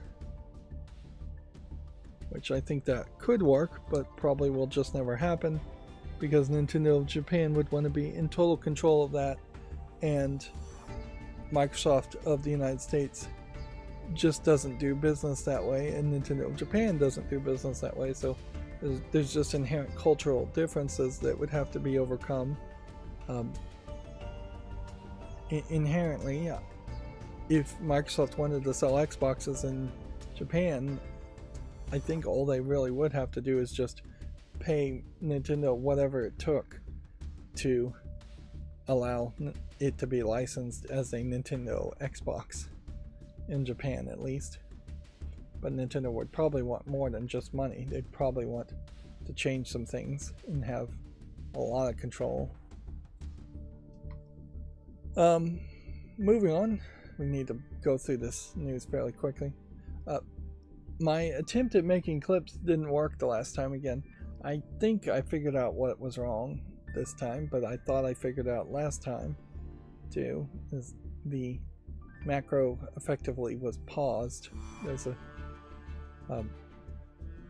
let's see, this was from July 10th, 2023. That's not what I wanted to talk about. The Entertainment Software Association, the lobbyist group in the United States for video games, said they had a briefing about the one-way AI is being used in video games. Insights from Riot Games, Nasha Julik, and Module AI's Mike Papas highlighted our industry's commitment to player safety. So, a bunch of stuffy people got together and had a meeting, probably for the state representatives Jay Obernet's benefit more than anything else. This might speak to the level of diversity in the high end of video games, and that we have what, in fairness, we are just seeing the back of the heads of people here, but I would say this is mostly white people. I am seeing some women styles of haircuts, but they definitely come off as probably white women.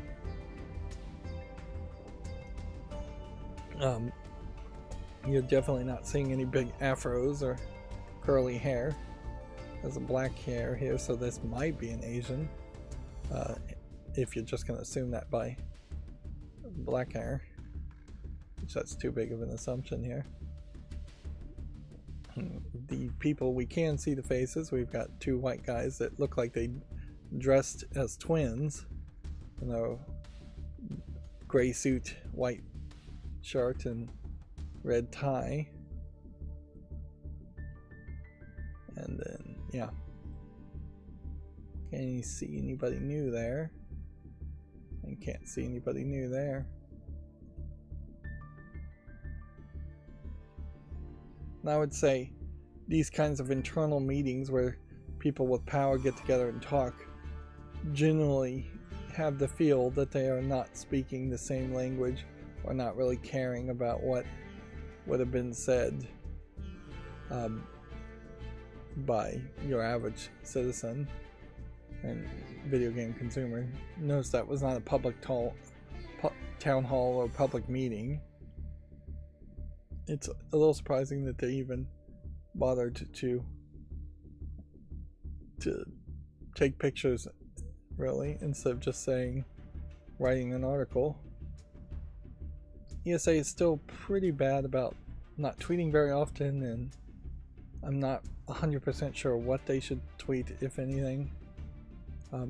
It is interesting to think about where the ESA is going to go now that E3 is completely dead, and so their major revenue source is going to start shrinking quite a bit. All they're going to get money from now is ESRB ratings, and I think the number of people with ESRB ratings or needing ESRB ratings might go down quite a bit. There may be a point where Microsoft and Sony and Nintendo all just get together and say we don't really need the ESRB, but they probably wouldn't say that, because the ESA is the lobbying group that you kind of need to be the middleman. And I don't think Microsoft, Sony, and Nintendo, and every other smaller developer and publisher want to try to individually lobby / influence politicians. Yeah, and depending on who's in charge, next time there is any kind of major violence, there is going to potentially be a knee-jerk reaction to try and blame video games again. So the ESA has to exist just as a counterpoint to the National Rifle Association in the United States, because the NRA has a playbook, little playbooks, that they have given to politicians and their supporters, and to use to blame gun violence on video games. So the ESA really can't go away. But I really do question where it's going to get its money and what it's going to do to maintain its relevance with E3 gone. Let's see, Crystal Dynamics has an article as far as Black History Month.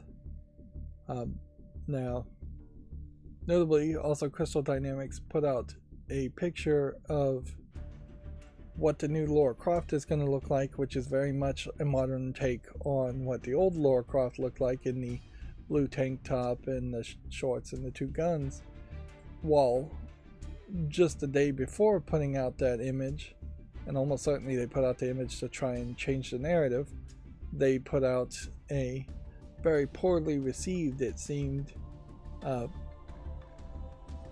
title card that was in Tomb Raider 1, 2, and 3's remasters, denouncing Tomb Raider 1, 2, and 3 for effectively being racist, when all it seems that's offensive potentially in Tomb Raider 1, 2, and 3 is that there are some native South African tribal characters that are being depicted pretty accurately to the way the tribe seems to dress, at least when they're in a showy kind of mood. There was not really that much different as far as I could tell. Some of the characters had bones in their nose. I didn't see anybody with bones in their nose from the tribe images I was seeing. And one of the characters has like forehead ridges that maybe indicate something, like a lower intelligence slooping forehead, that I didn't see any of the real pictures of people from that South African tribe like that. But it definitely didn't seem anywhere as offensive for how strongly worded the denouncement was in the game. And yeah, we probably are getting to a point where it's ridiculous to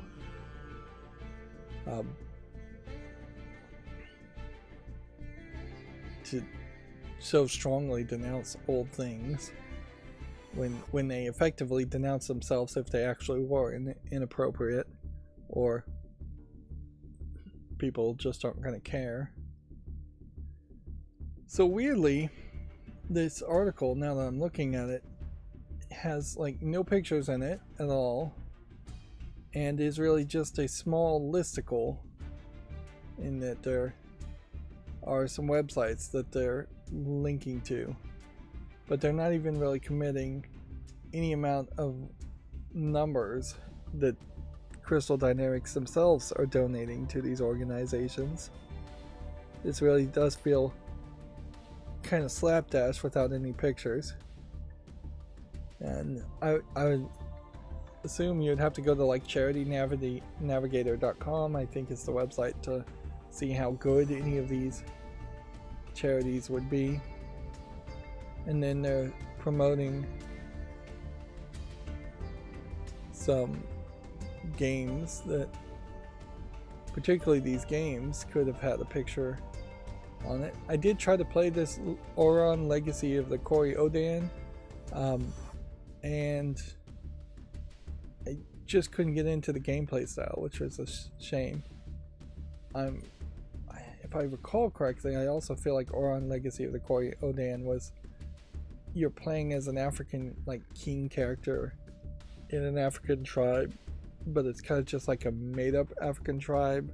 So instead of being based off of any real history or any individual tribe in Africa, of which I assume there's many tribes,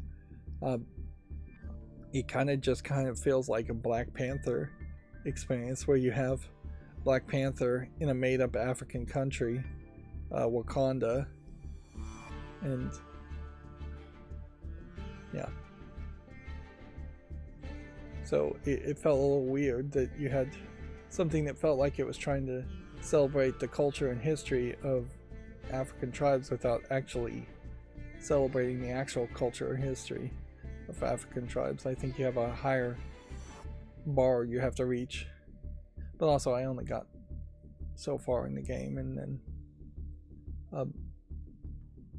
it stopped because the gameplay was rough.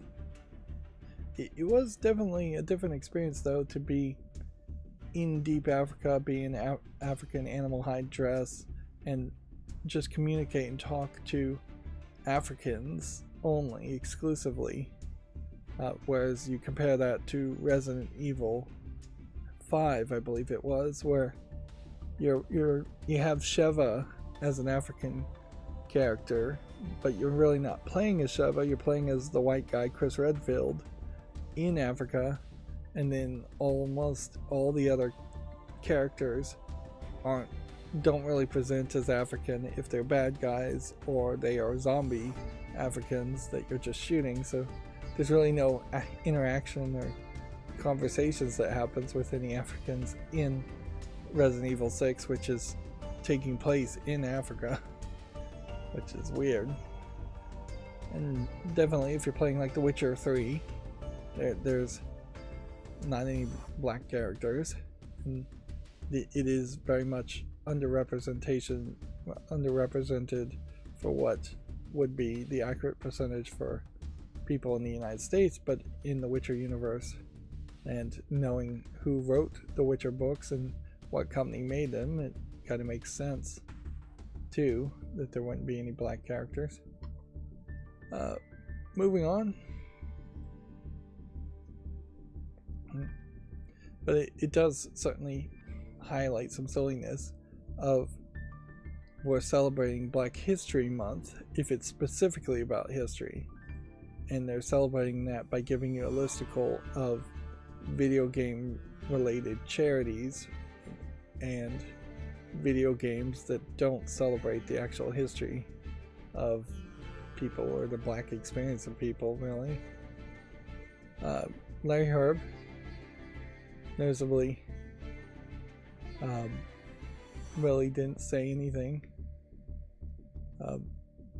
and he didn't show up at the presentation. He just goes, "Here you go," and that's pretty much it. Let's see, the Xbox podcast was trending, and yeah, he's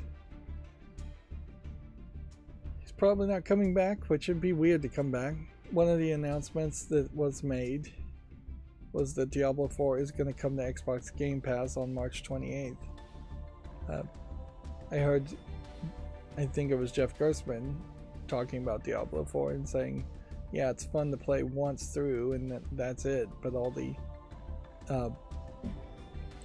of the games as a service rebooted seasons concept of Diablo 4 really makes it impossible to want to play it multiple times, even though that's what they're exactly trying to encourage you to do. If it was a Game Pass game, maybe that allows them to shift focus and adjust the game, maybe have a single player mode that doesn't have timers and resets and seasons. That would be the one thing that would get me to play Diablo 4, but they kind of need to fix Diablo 3 too. I think you probably could play Diablo 3 on PC right now without having to do anything with the marketplace and just go through all the story once. But Diablo 4 in particular is really built around the idea of the seasons resetting and then you having a different random loot drops and different equipment build outs and potentially even different character classes. Even Diablo 1 and 2 really wanted you to play the games multiple times with multiple characters, and that's just not realistic in modern times. It also highlights when you make a game that have like 5 different character classes, that means most players are at most going to only play one character class. Even if they play the game multiple times, they probably still wouldn't want to change character classes. There is nobody I know of on YouTube that just plays Diablo 2 and just does a run in Diablo 2 as one character and then starts over a new fresh save game and plays it as a different character. Yeah, nobody made that their lifestyle or their specialist game that they just wanted to play over and over again. Baldur's Gate 3 is kind of an example of that too, or Mass Effect even. Like, very few people want to play games multiple times, even a second time, even if there is a pretty obvious good and bad path in most decisions. But yeah, bringing Diablo 4 to Game Pass is really effectively, I think, just them bringing the latest release game from Activision Blizzard to Game Pass. It does perhaps show some care that they will continue to make Diablo games and not just abandon Activision, or abandon Blizzard in particular, and only focus on Activision and Call of Duty. But it doesn't really signal any major support at all. It also brings up the specter of, is it possibly better to play Diablo 4 on an Xbox Series X if you plug in a mouse and keyboard into an Xbox Series X? Or will this be a game that doesn't actually support mouse and keyboard input? I bet it does support it when it comes out on Game Pass. Diablo in particular is very much a mouse-based game, Diablo 1 and 2. I would feel very awkward using the controller, but I would definitely give it a try because it is also a game that would use a lot of time up. So the more I'm going to play in a game, the more I want to be more relaxed and play with a controller, and not a mouse, which massive amounts of clicking will hurt my hands and fingers eventually. Moving on, yeah, Microsoft confirms multi-platform push for 4 first-party games. This is from GameDeveloper.com. Microsoft bringing 4 games to rival platforms. Diablo 4 is coming to Xbox Game Pass on March, and the future Xbox hardware was teased, but nothing was really said there. Even if a new Xbox did have a massive amount of storage space in it, in the form of just a next generation of Blu-ray discs, that would just be something that is inevitable, something that we kind of need. It probably wouldn't change too much, and they probably wouldn't be burnable discs. What could be, and that I guess if I was going to pick one technology that is real, is right now Xbox Series X don't have a hard drive in it, a traditional hard drive. They instead have what is effectively an NVMe drive in their internal storage, or a chip in their internal storage. Those 3D NAND SSD type chips have recently, in the past 10 years, had a boost in performance, and so it's not likely that it'll get a major boost in a while, although it could. There is a more traditional hard drive technology where they heat up the actual cells of the spinning disk hard drive, and by heating it up with a laser, the magnetic information, the data, can be put at a significantly smaller point consistently on the spinning disks, which means then they don't have to put the data next to it in wider patterns.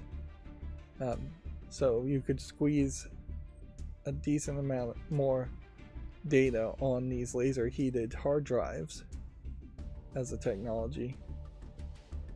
If one of those laser heated hard drives was put in an Xbox Series X, you might have major amounts of storage, but that'd be kind of crazy too.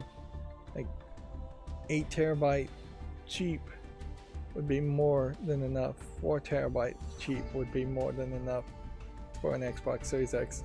Honestly, even 1 terabyte cheaper would be more than enough for an Xbox Series X, because there's just an assumption there that you're not going to try and download every single game and have them all installed at the same time. And yeah, it almost certainly would be an argument about, can we reduce the price by having a cheaper hard drive that is only slightly bigger in size, versus the idea of we're going to make a major technological breakthrough on the next system by giving you 8 or 16 terabytes of data that, in all honesty, would never get filled up by most people using the hard drive system. If anything, the better thought is that when they say the largest leap in technological terms, it probably is just going to have some kind of AI generated DLSS type functions. So something AI, very possibly just AI image generation for frame rates.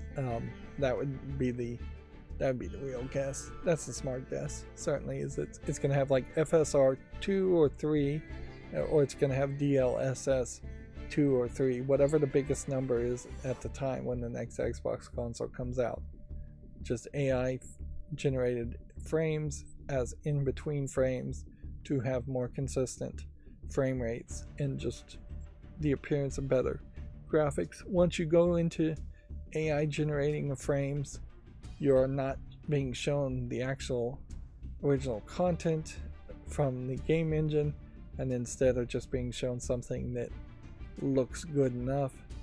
But in all fairness, when you're talking in the terms of playing a video game, all of it is generated anyway, so it's not whether the image is being generated by a video game render engine or whether the image is being generated by a frame interpolation AI image generation. It's still just being generated.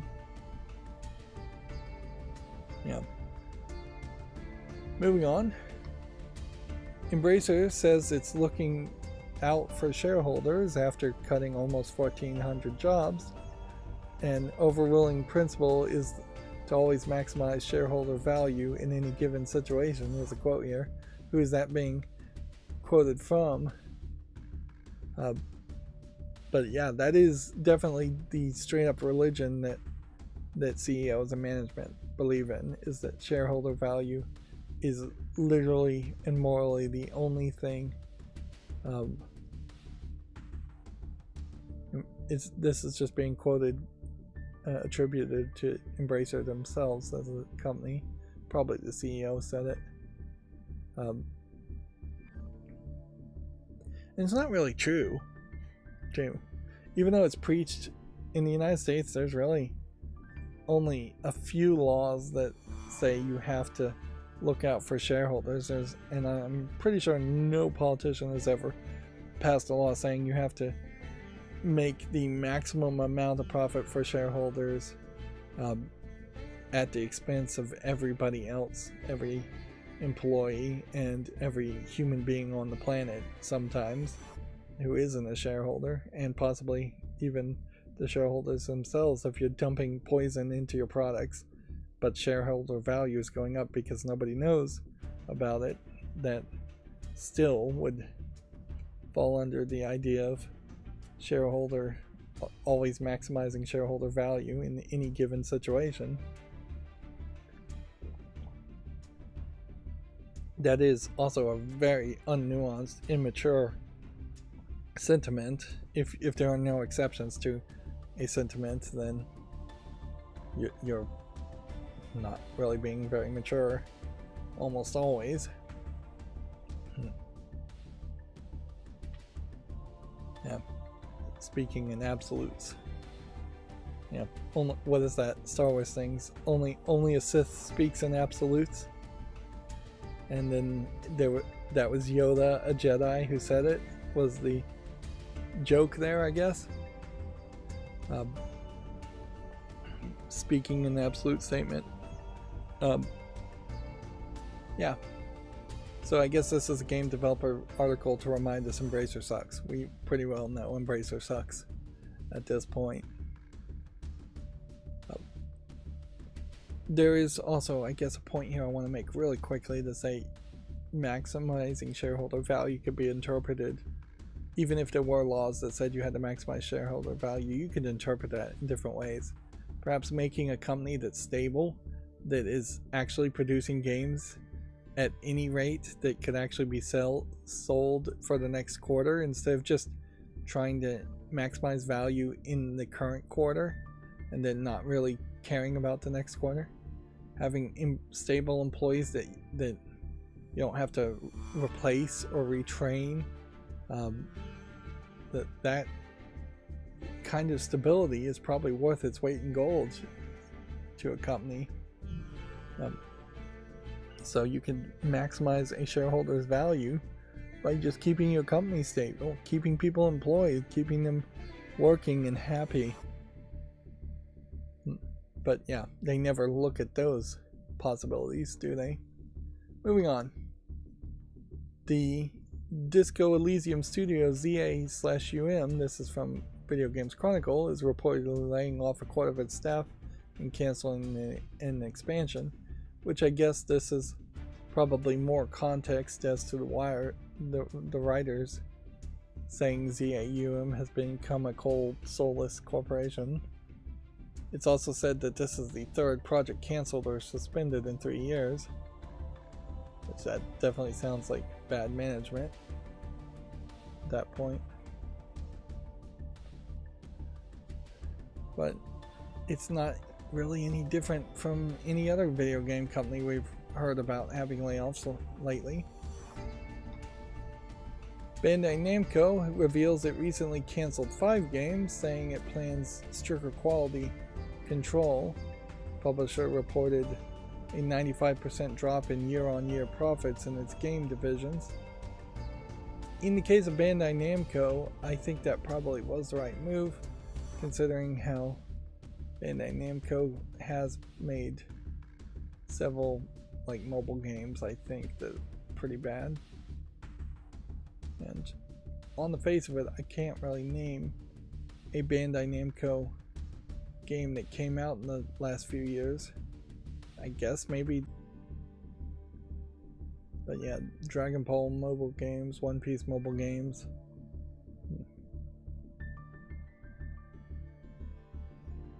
Yeah, I'll leave it at that. It's just bad news all around. It seems Video Games Chronicle says that Sony's shares fell the most in 2 years after it said PS5 growth has likely peaked. The company has forecasted a gradual decline in the PS5 unit sales from its next fiscal years onwards. Which, yeah, we talked about this before, is the CEO came out and said some really negative things and the shares fell. Perhaps that was the intention. Maybe they were trying to short their own stock or something. But yeah, or maybe they're just trying to reset expectations. Now would be kind of a great time to reset expectations, put out some negative news, and have the shares fall, and just establish that not every single quarter, every single year, always going forward will be profitable or successful. You would think that 2 quarters out of the year should be worse than average, and 2 quarters out of the year every year should be better than average. And yet, if you tried to make that argument, you'd probably lose your CEO job. This is also a point when you see the shareholder stock manipulation, if that's really what's going on here, or just setting of expectations. This is also a point where a market cap maximum tax might be very helpful for the economies around the world and businesses overall. If a company like Sony is already at the maximum it can earn, if certain industries had different maximums, that would be a lot of government oversight that you probably wouldn't want. But if you just had a flat $100 billion that you could make in a quarter, or maybe even $1 billion per quarter, if that was the maximum amount of gross revenue that you could have before you're just taxed on top of that, well, then all of a sudden you don't have to work as hard to make the maximum amount of money over that $1 billion. You can just take it easy and sell less games in that quarter and shift some games around so they sell in a different quarter. Any kind of limitations, upper limits on capitalism would perhaps help capitalism continue to succeed, as people are going to stick to capitalism whether it succeeds or not. And there'll never really be a situation where capitalism just outright fails miserably until the entire governments outright fail miserably, and even then capitalism just goes back to trading instead of using the government's printed currencies or dollars.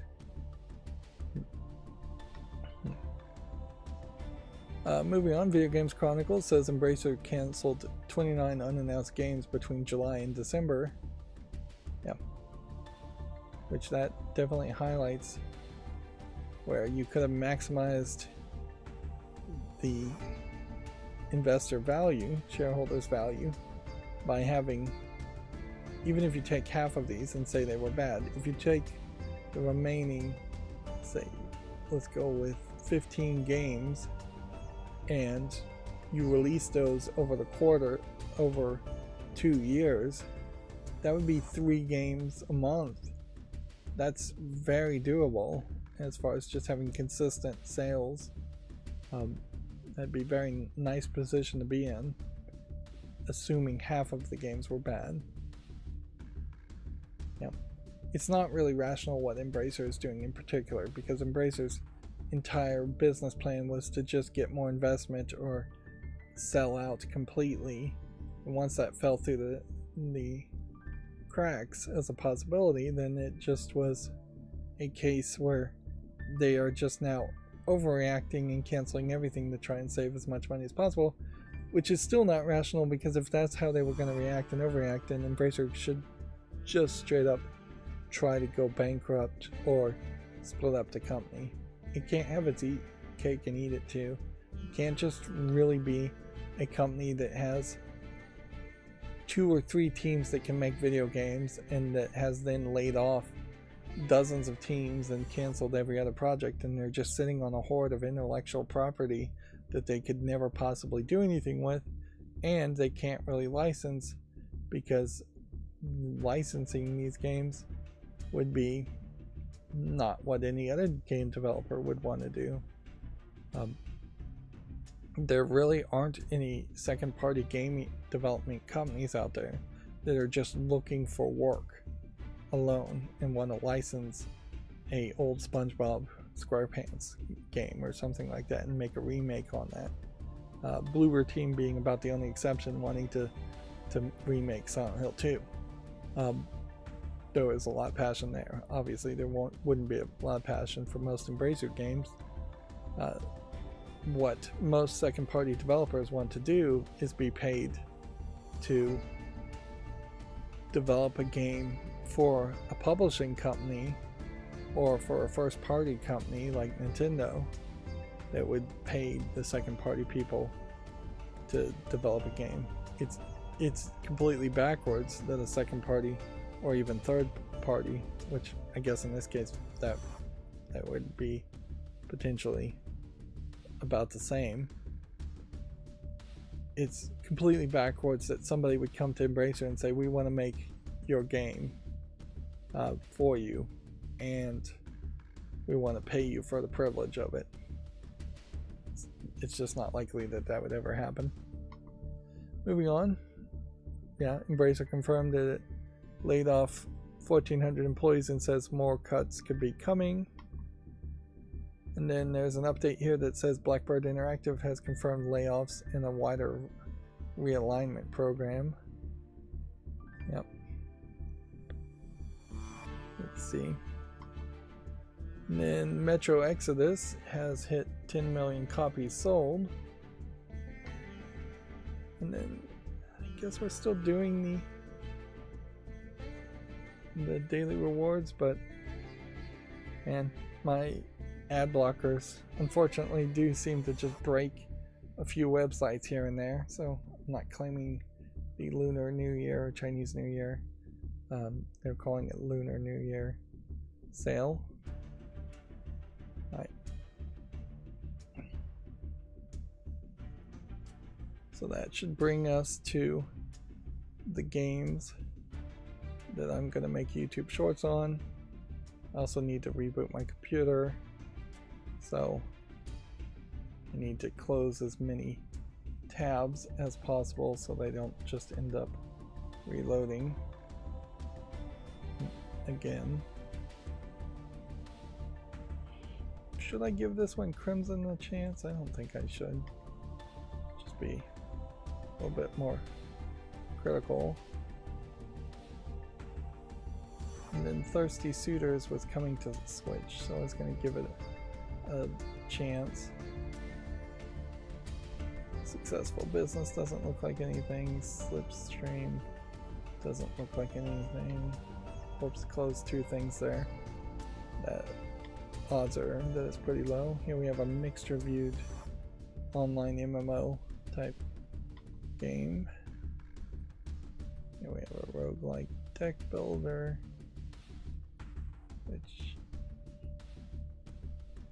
I'm going to put this on the fall list, but it's not visually interesting enough to make a short on.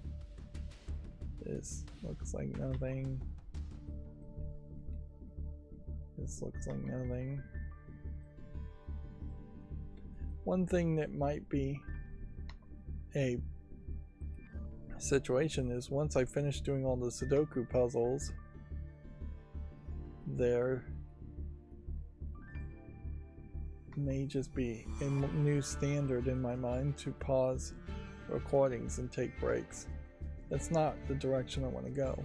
Sudoku puzzles have inherently no real good place where you can break up an episode in between the puzzle. That'd be pretty crazy. But other games, I want to try and push them down to 44-minute long episodes or 22-minute long episodes if it happens to be a rather short game that can accommodate that. That is my goal. I don't know how well I'll actually achieve that goal.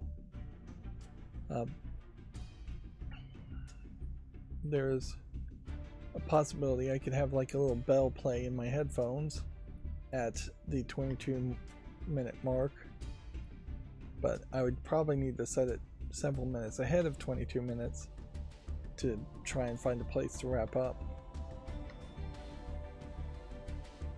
This Ultros might be something. Like Crab 2. See if that's something. Game about flicking the switch doesn't look interesting enough.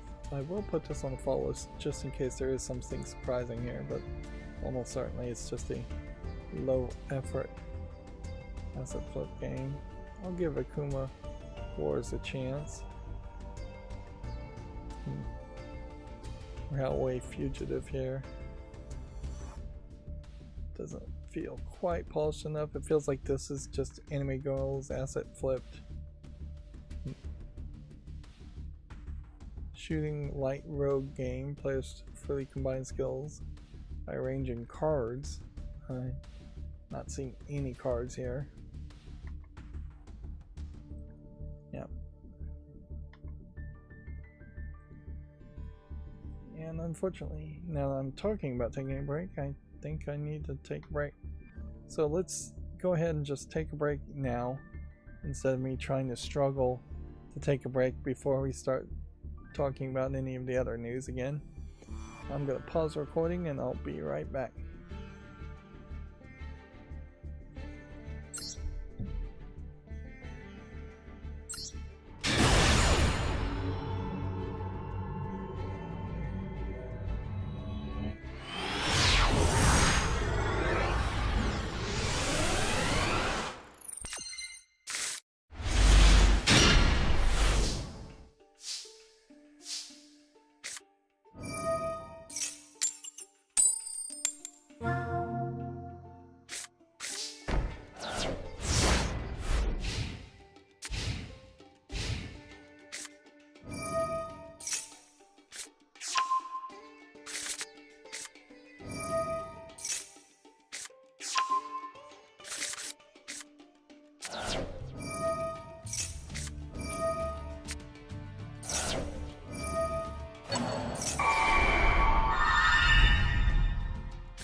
What a ridiculous autoplay there.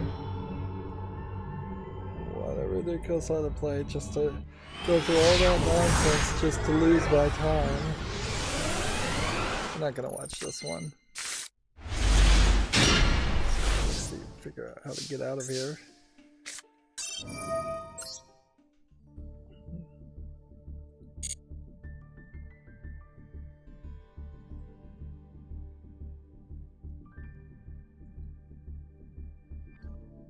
Okay, I'm back.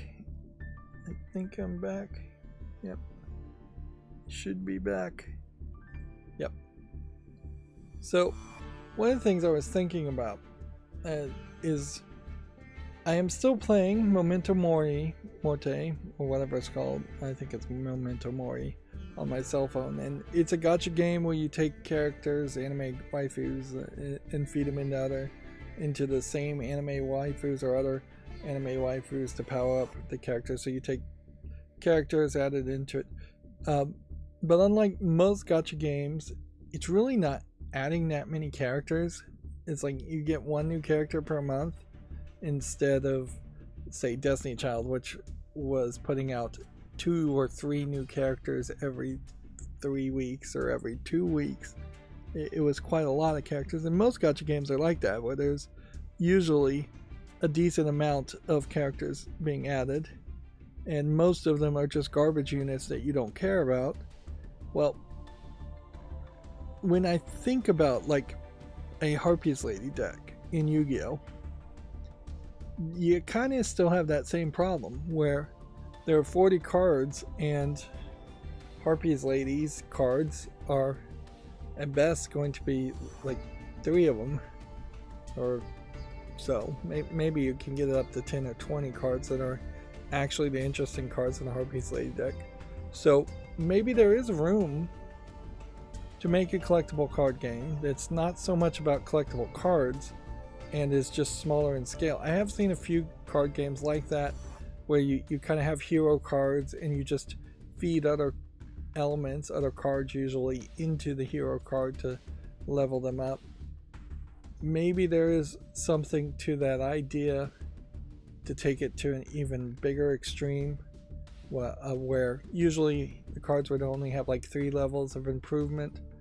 Maybe there is some kind of recursive level of feeding in cards to improve things. Also, if you made it like a digital card game exclusively and weren't selling actual cards and not trying to sell card packs, it'd be very easy to have just 10 hero cards that are really important, or 40 hero cards that are really important, and then you would just get a ton of duplicates and it would level up your cards and make them more powerful, which would be a weird card game certainly if I had a Blue Eyes White Dragon that was slightly more powerful than my opponent's Blue Eyes White Dragon. But that would be an interesting twist too, particularly if we got into just like 10 attack points differences based on how much you leveled up something. Clearly though, the Magic the Gathering, Pokemon the trading card game, the Yu-Gi-Oh! Card style, the ones that have been very popular, are probably popular for a good reason. But if you were going to try and compete or do anything new, you almost certainly have to go in a very different direction. You can't just copy Magic the Gathering and convince enough people to do that. That's why Hearthstone kind of did go in a very different direction. Hearthstone is kind of a great example of a collection of cards that are somewhat limited in what you can have there, and somewhat limited into the types of cards you can play, because it had a hero class, and whatever hero class you picked limited you down to a subset of the total cards that would have been playable. Anyways, let's get back to looking at games that came out. I don't see enough polish here for Monster Scout. I don't think there's enough there for that to catch my attention. Yep. This looks like an RPG maker. I made a mistake of typing in Has Been Hotel into my personal Facebook account, and Facebook on my personal account is so desperate to find anything to advertise to me, and it's so bad at advertising because of that, and that it often puts me in just random lists of nonsense that it thinks I'm interested in. But because I talked about how Has Been Hotel on Amazon Prime you need to change the audio language to just basic English and not dialogue boost English, it immediately started suggesting posts with Has Been Hotel fan art in it. I wouldn't be surprised if there might be slightly some actual true enthusiasm around Has Been Hotel being released now on Amazon Prime Video, but I would heavily suspect it's just algorithm, and that just also highlights how Facebook really sucks. I'm gonna give this a chance. There's really no way around this. Play the role of a blacksmith and handcraft weapons, shields, and armors. I don't think this is a fun enough game, really, to just have the crafting mini game from Skyrim effectively without any of the other elements. But you know what? Maybe somebody will convince me different of that. Tortuga Pirate's Tale. I feel like this game has been out for a while. But maybe it's been in early access. I wouldn't be surprised if we start to see kind of a large number of games. This one has already been on the fall list, but whatever. I'll make another short around it. Yeah, my concern about making duplicate YouTube shorts on the same game really goes out the window when it's already a system where 4, 5, 6, 7, 8, 9, 10 shorts a day could potentially be released at very consistently. I'll give this a chance.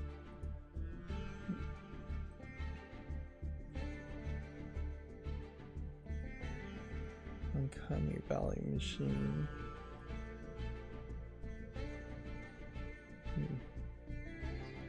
Let's give that.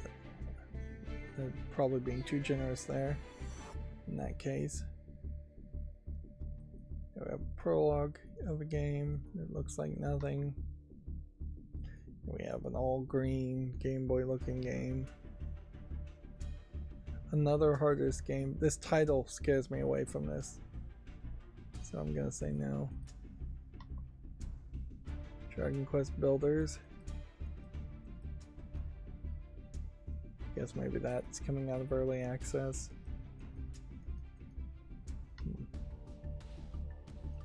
Here we have Winnie the Pooh meme character.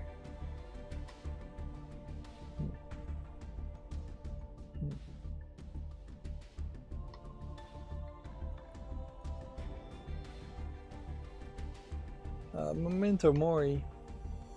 I'm still playing it, but I'm not really engaging with it as much as I was originally, even though I did have 2 accounts.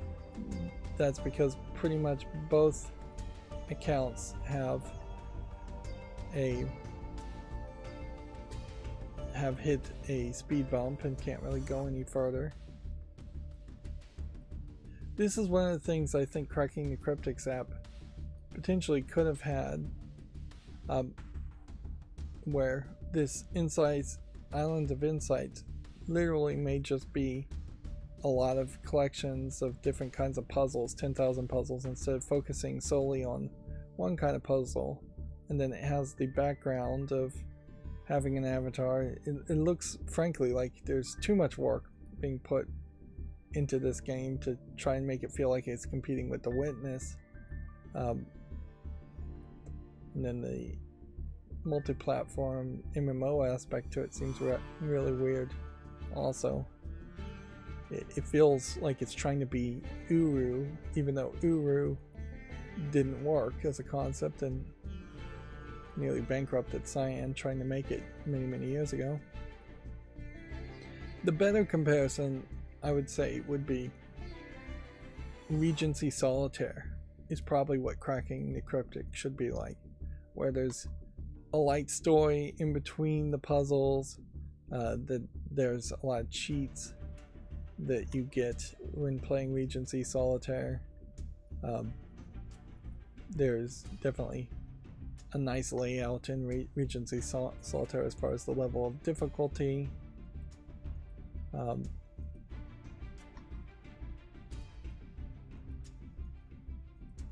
But yeah,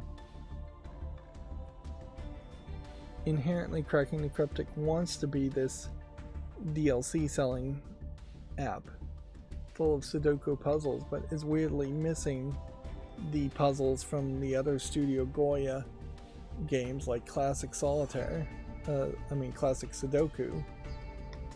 So it's not even as good. I hope this meme character, this Skidbeady Toilets, I hope this goes away pretty quickly. It's pretty dumb. But then they'll just move on to the next meme. I saw a game today that come out today, so we're not going to look at it, but it's just a Biden-Trump political game from the title alone, I can tell, because it has Biden and Trump in the name.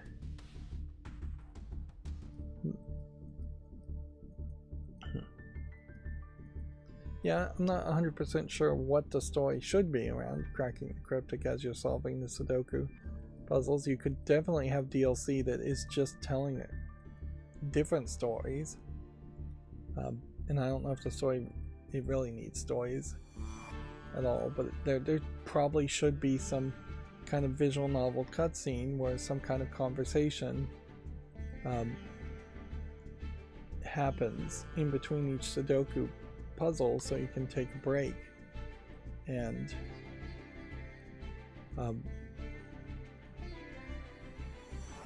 have some kind of conversation happen, some kind of falling action happen in between each Sudoku puzzle, because that's what you desperately need. Like, if it's Cracking the Cryptics, the people on Cracking the Cryptics YouTube channel solving a puzzle, they take like 20-30 minutes to solve some of the puzzles that are in the free sample.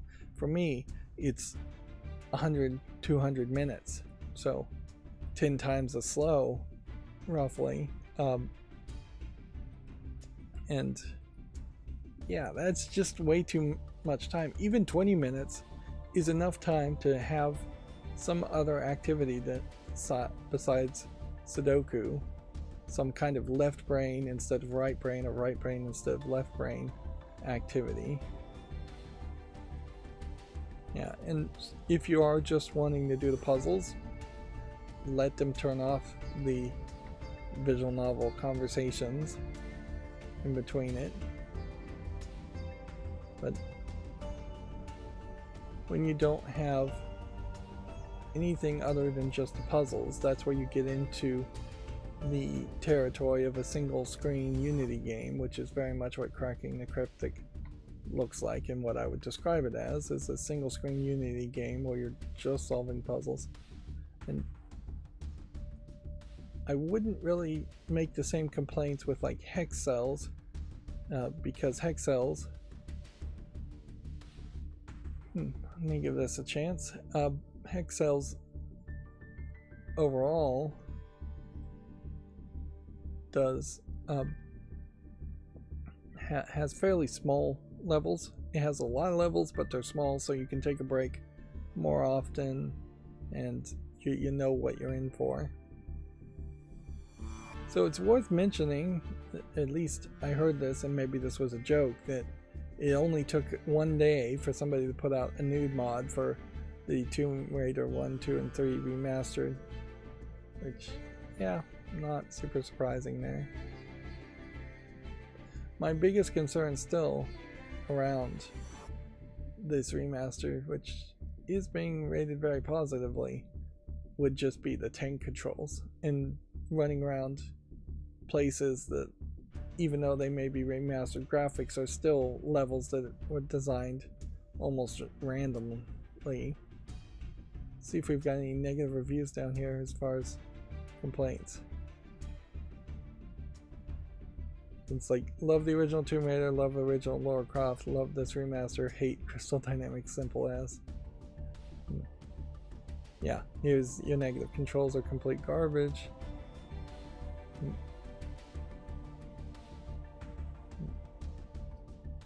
Modern controls are legit broken. So maybe it's the new modern controls that are the problem. Worst camera work ever.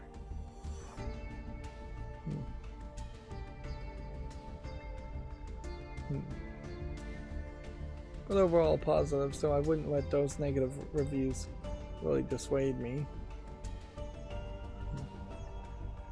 Although you do get into a weird position now where you would need to consider, is there going to be a Tomb Raider 4, which Tomb Raider 4 maybe was called Tomb Raider Angel of Death, or maybe not. Is there going to be a remaster of whatever would have been the fourth Lara Croft Tomb Raider game? And or is it playable and still reasonably playable to play Tomb Raider 4 in its current state without it being remastered? Then that also asks the bigger question, is it really even relevant to play any of these old games? Or are they just pushing this out quickly so that they can then once again forget about the original Tomb Raider games in favor of a reboot, the second reboot now, I guess, or maybe even the third reboot.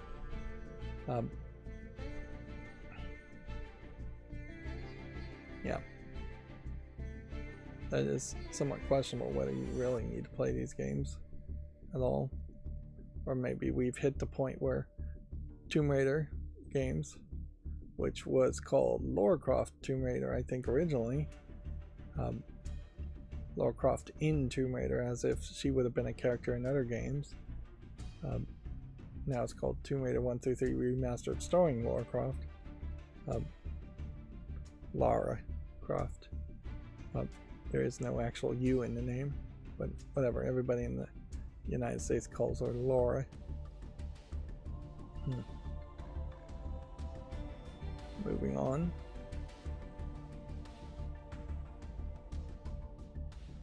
It is increasingly stupid, I would say, though, to actively care about making a nude mod for an old Tomb Raider game. I suppose you're probably just doing that out of nostalgia of what was probably a nude mod originally. I'm not sure there actually was ever an actual nude mod for any of the Tomb Raider games, though, or that may very well just been a false rumor. Here we have another old school point and click adventure game that definitely catches my eye. Unfortunately, this also is not an actual old game. There just weren't that many games like this.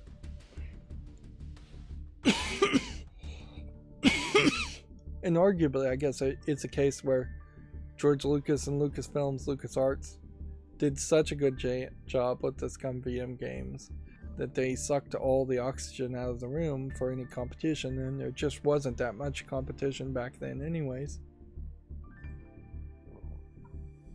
It was very much a different experience where you could feasibly own all the good games on PC back in the day and discuss all the good games on PC. It wouldn't be that long of a list. Whereas modern times, there's just so many games now, and as we can see here, there is massive amounts of games always being published. Most of them, I would say, are not worth considering or thinking about, but there's even amongst the 80 or 100 games that might come out on Steam every couple days, there's still enough that have at least a chance of being good.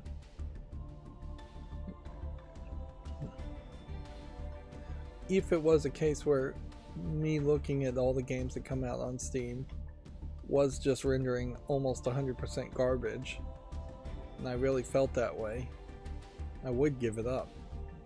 It would mean I would stop making shorts, and YouTube shorts are actually working. They're about a third of where people are finding me now, so that's probably a major part of my success is that it is coming from YouTube shorts, and they take no work at all, so I can't really complain about them, can I? They just take up time on my computer, which if I'm just good at scheduling things, that shouldn't be a problem either. It shouldn't be. It often feels like it is, because I am very flippant and random about when I want to start recording, and if I'm ever in the mood to record, I should embrace that mood as much as possible to make as much footage as possible.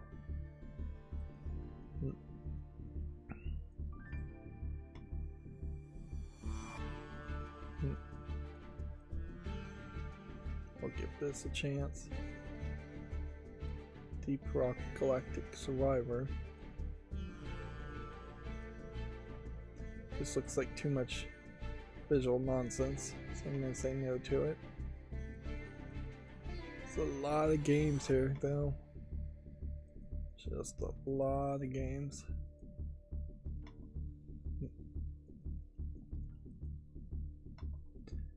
That was awful animation.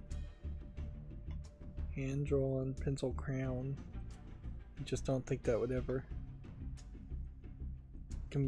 be a game I would give the time of day to.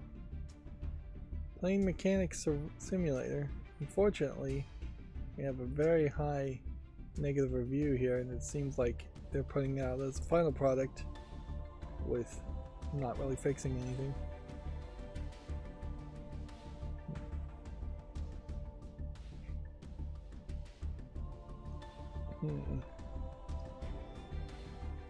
It's ideal if you want to spend 30 minutes taking apart an engine, but a Balashi if it's a quick 3-minute job.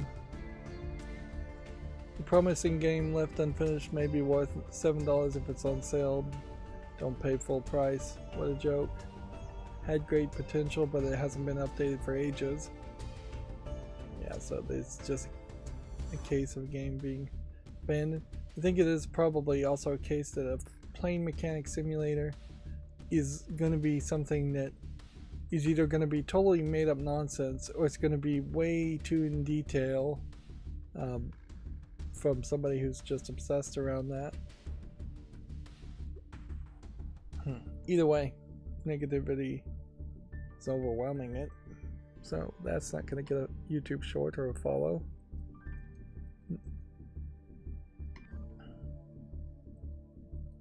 Let's see.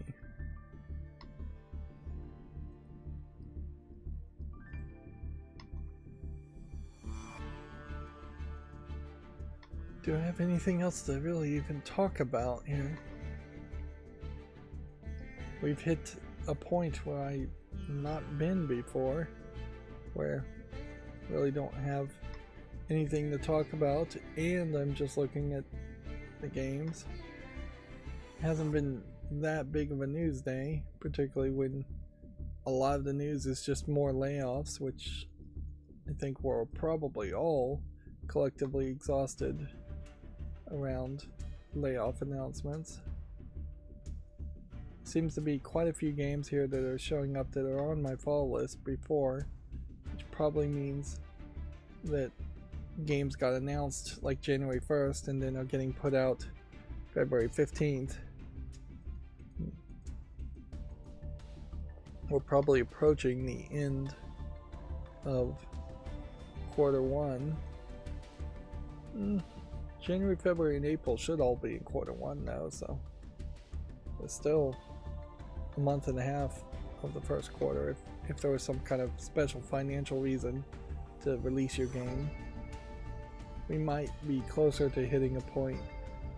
I'm gonna give this a chance where, you know, we might be getting close to a point where there is I'm gonna say no to this. Actual games, AA games, AAA games are going to be released, and maybe some of these more low effort garbage game makers are trying to get their game out before there's really any competition.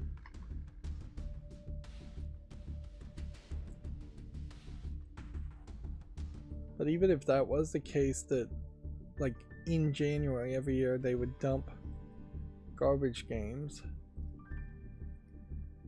I'm gonna give this a chance. It's probably nothing. Let's see. An erotic RPG game with a story about magical girls, Elvis, and a bisexual sorceress.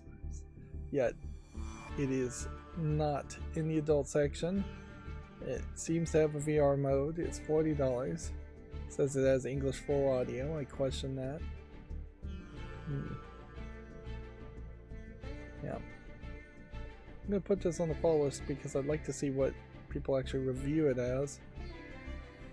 Overall, the visual polish here doesn't look great. I'm not going to make a YouTube short on it either. Even some of the games that are just really ESRB rated, like for mature, don't get YouTube shorts because it pops up a box in my program to click to confirm your age, and since it's automated, it doesn't actually click to confirm the age. Oh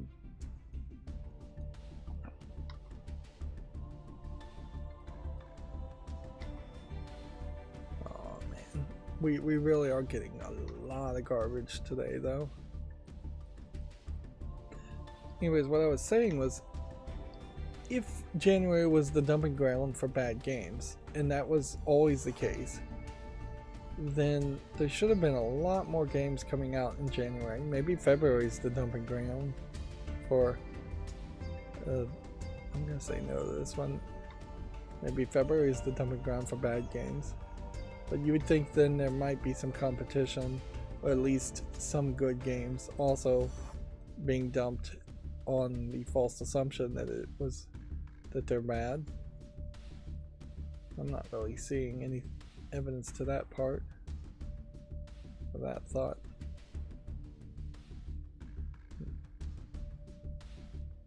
See, this is a free game. This is a student project. I'm gonna not bother to, well, I guess I'll put it on the follow list just to see if there's any user reviews, but as a student project it's already free. Okay, so that gets all of the games done, and then it can bring us here to SteamDB.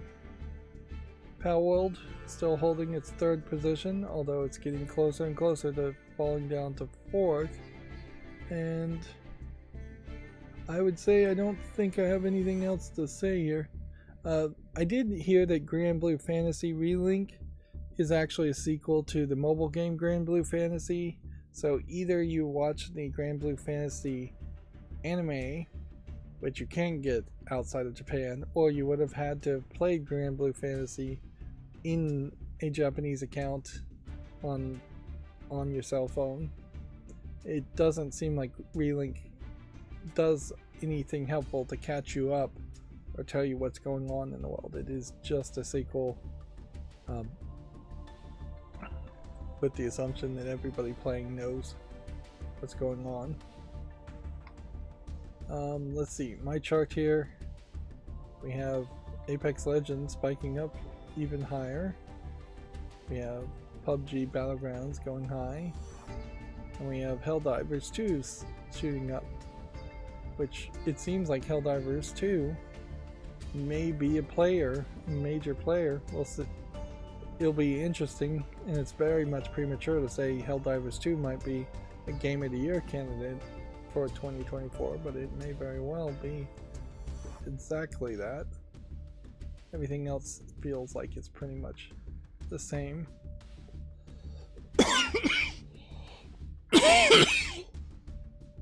Okay, so let's go through the Video Games Chronicle news stories and the news stories in general.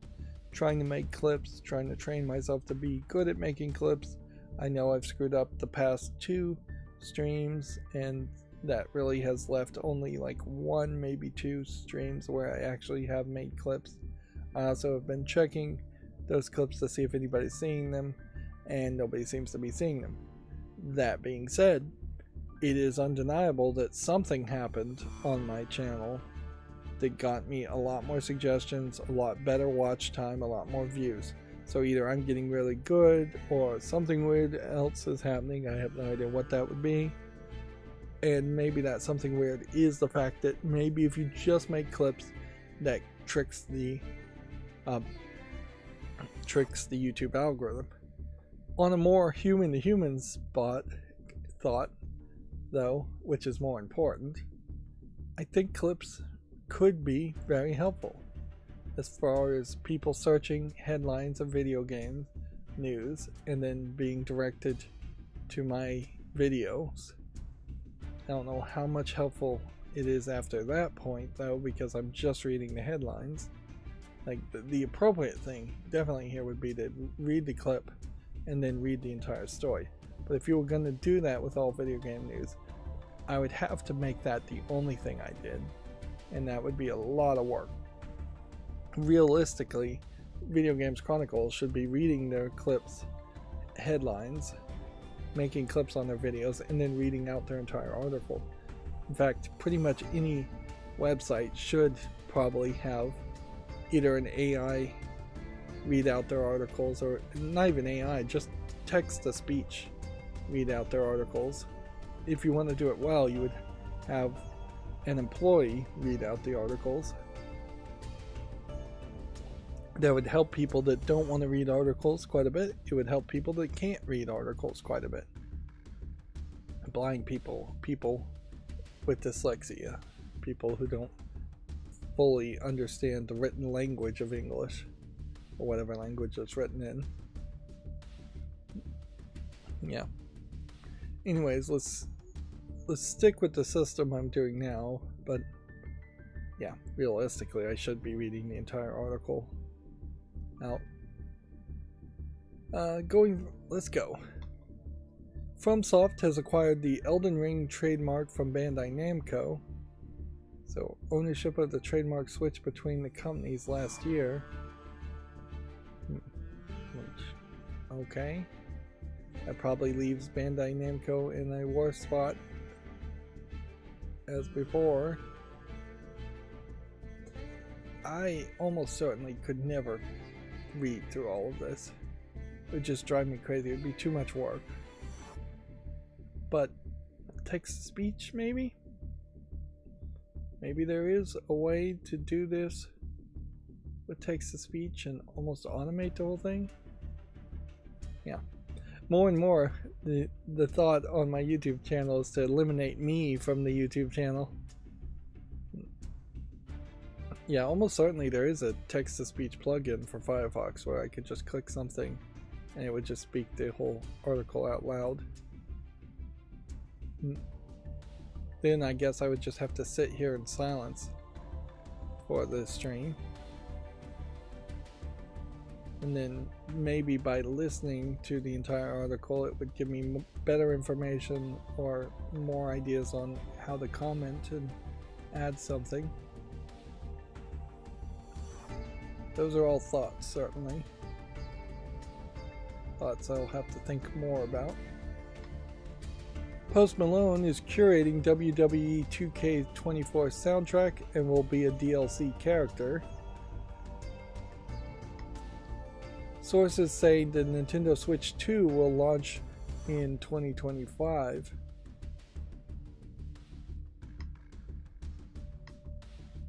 Capcom suggests it could release more $70 games after Dragon's Dogma 2.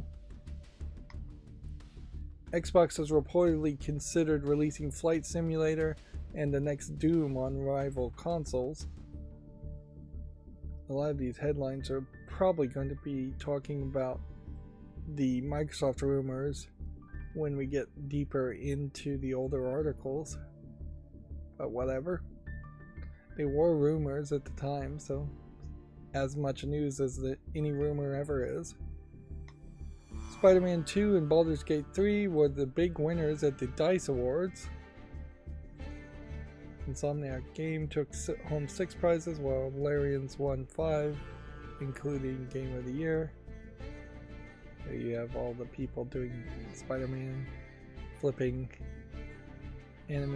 finger gestures. 10 years later, every Smash Bros. Fighter finally has an amiibo. The final character, Sora, was released today. And I believe the guy in charge of Smash Brothers is semi-jokingly hoping that he can retire now. I wouldn't be surprised if this is very possibly the last amiibo ever made, period, for any game. It'd be easy enough for Nintendo to make like one more amiibo, but I bet they would never commit to trying to have amiibos for every character. And notably, the amiibos aren't inherently advertised as only for Smash Brothers, so a Zelda amiibo could be used in a Zelda game. Pretty much all these amiibos can be used in a Zelda game to give you something. Usually it's not much. There are a few places where using this specific amiibo will get you something special. But yeah,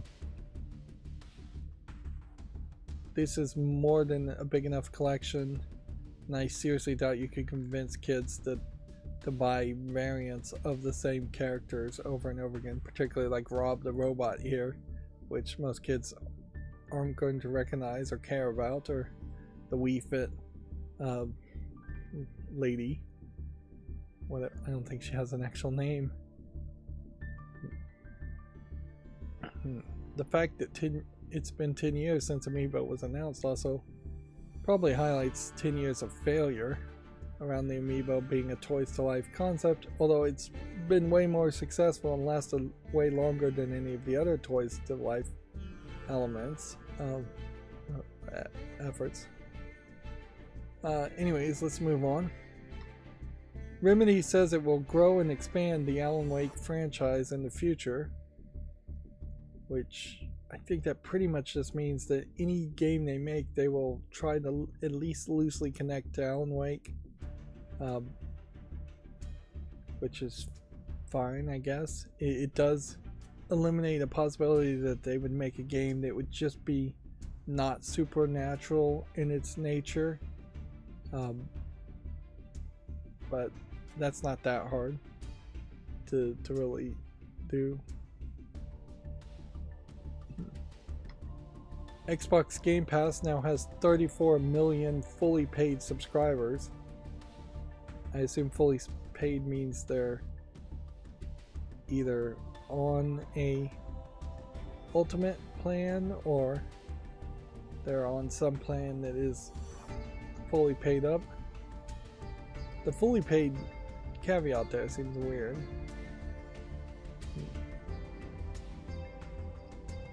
Yeah, but this is another example of how Microsoft's perspective of their reach is limited to just about 34 million people on Game Pass, and there probably are only 200 or 300 people on the planet that really are gamers and play games.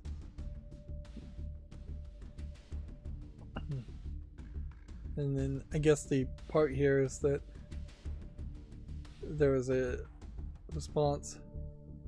They're fully played, so those are not promotional players. Those are people fully paid subs, is what I guess he means by that, is that they're not including people they got one free month when they bought an Xbox. But yeah, if you asked me a couple days ago, would 34 million Game Pass subscribers be a big number, I'd say no. I would have thought it would have been 200 million, if not higher.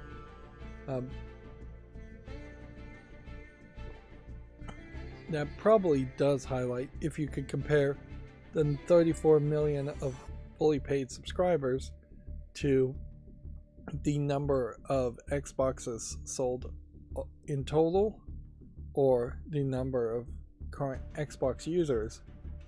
I imagine there is probably a pretty big difference that would highlight that Xbox players still a significant amount of them are interested in only buying the games they want to buy and playing the games they buy.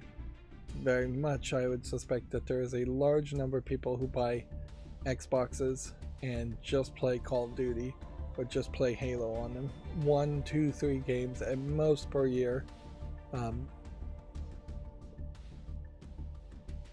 And for those kinds of players that are going to just play one main game per year, having Game Pass or getting Game Pass does not make any sense at all.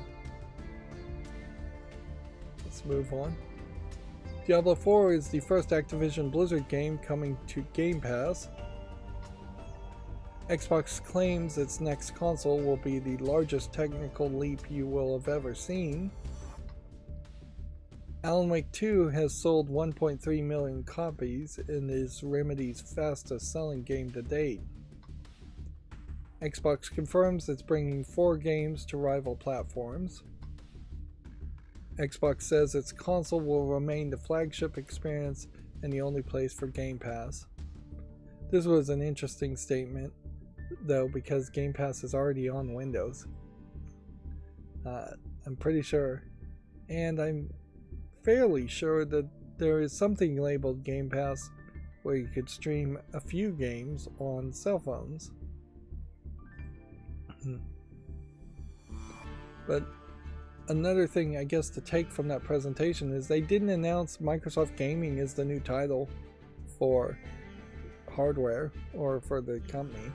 Like, there was some thought that they may drop the Xbox branding, and they still very well may do that with their next console announcement. But right now, it's all Xbox. You're still seeing the Xbox logo everywhere. It's no indication that they're ready to change the name or do anything different. The biggest thing they could do differently is just not have a ridiculous naming scheme next generation. Just find a new name. It's time to stop calling it the Xbox and, I don't know, call it the X Cube if you've got nothing better to say. Yeah. Oh, darn it, that is going to be the title, isn't it? It's going to be a dumb thing where it's X and then exponential 3, and it'll be called the X cubed. Maybe Twitter/X will prevent them from doing that, but oh man, that really would be a dumb thing they would do, isn't it? Anyways, moving on. Phil Spencer wants Sony and Nintendo games on Xbox, but says he doesn't expect it. Yeah. We can all wish, I suppose. A new trailer for EA Sports College Football announces a summer release. The Palworld developer advises fans to play other games while they wait for new content. The subheadline here is, you don't need to feel guilty about hopping from game to game. Which I think that is probably an admission here that while Palworld was very interesting initially, there wasn't enough content there for it to effectively launch. Whether it's launching in early access or not, your first launch is your launch. And it'll be questionable whether you get a big Palworld gets a big bump when it, and if, I suppose, it ever comes out as a final product.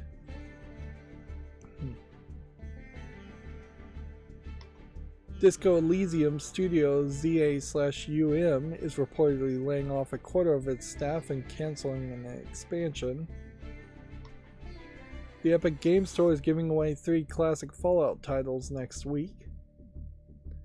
These inherently are the 3 Fallout games made by the original creators of Fallout that really bear nothing to Fallout 3 or New Vegas and are just not worth playing if you like the modern Fallout games. And I don't think they are in line with like the Amazon Prime Fallout TV series either. The story might be in line, but the gameplay style and the visuals won't be in line. Bandai Namco reveals it's recently canceled 5 games, saying it plans stricter quality control. Deus Ex actor claims Eidos asked him to stop talking about Adam Jensen. I guess Deus Ex isn't as popular as we think it is. Interesting. Well, very rarely do you have a voice actor being told to not talk about a character or asked not to talk about a character when they could just let him shoot off his mouth and talk about the character. It seems like that would indicate that they're not that interested in saying anything about Deus Ex, or specifically maybe about Adam Jensen. I wouldn't even be surprised if they are actually interested in doing something more with Adam Jensen. They're just going to possibly not use the voice actor, same voice actor. But yeah, generally speaking, if you get a voice actor who voiced a single game, they are usually encouraged heavily to just keep on talking about that character. And then that just keeps the hype going around the Deus Ex series, which I don't know if there really has ever been that much hype since the first Deus Ex game, and the first Deus Ex game is so different from like Human Revolution. So you pretty much would just want to play Human Revolution and Mankind Divided, and maybe a third game if you're going to try and wrap up the story in that way, and then probably a full reboot would be needed after that point. You could possibly do a full reboot even now. There probably is some major room for improvement on how the game actually plays too. If you were to compare feature to feature something like Cyberpunk 2077 and Deus Ex, I would hope that Cyberpunk 2077 has some interesting changes, tweaks, additions that a new Deus Ex could copy. Sony's shares fall the most in 2 years after it says PS5 growth has likely peaked. Embracer canceled 29 unannounced games between July and December. Ahead of its business update, Microsoft reportedly told staff that every screen is an Xbox, which that statement floated like a lead balloon, but yeah, it is obviously part of at least somebody's plan in Microsoft to try to have things labeled as Xbox on more screens, whether it's cell phones, TVs, or PC screens. Sony could release a new Astrobot game this year, it's claimed. Forza Motorsport's latest update adds the Nürburgring Nordschleife track. Embracer confirms it's now laid off 1,400 employees and says more cuts are coming. Square Enix is planning to improve Final Fantasy VII Rebirth's visuals. There was something weird about my macro the way it ran today. It just was putting tabs out of order quite a bit, and I had to manually go and open all the Gematsu articles. So all my Gematsu articles are now at the very end of the they're at the very end of the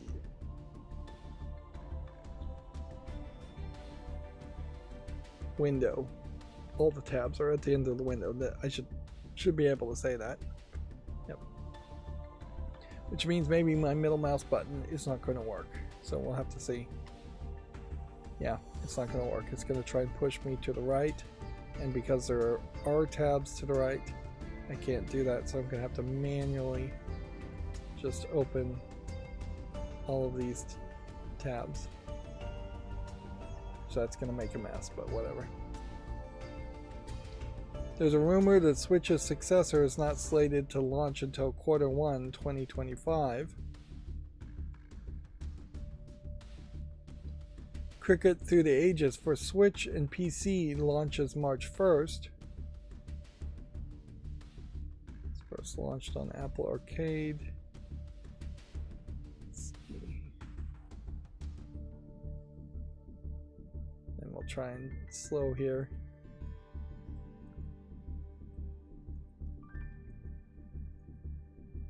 Yeah, I'm being extremely generous if I was to put this on fall list. But I guess I will be. It probably would be better, in this case, to start on the left side of the tabs then, and see if I can get use of my middle mouse button back to close the tab. Ys 10 Nordics is coming to the West this fall for PS4 and 5, Switch, and PC.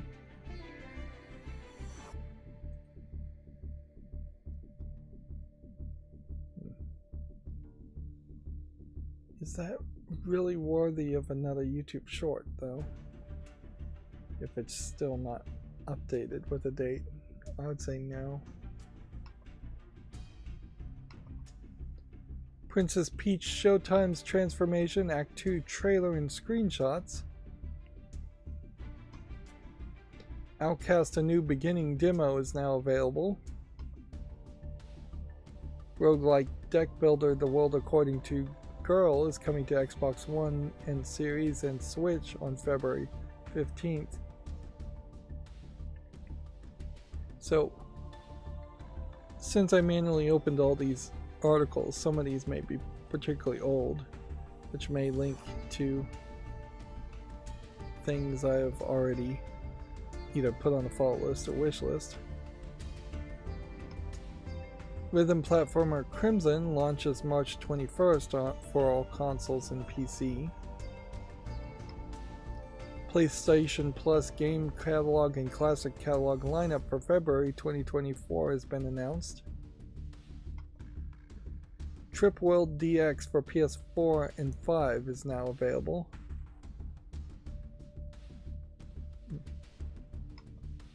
Side-scrolling shoot-'em-up Pop Slinger is coming to the PS4 and 5 and Xbox One and Series on February 29th.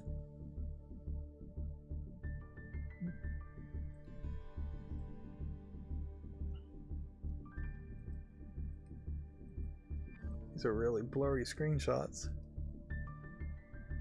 Probably because it is just a colored marker art style. A physics-based sumo wrestling game called Nyanvi is coming February 22nd for Switch and PC.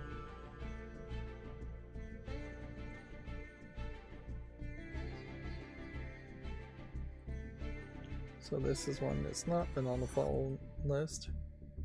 Or maybe I just chose not to put it on the fall list, so that should mean the rest of these articles are probably new.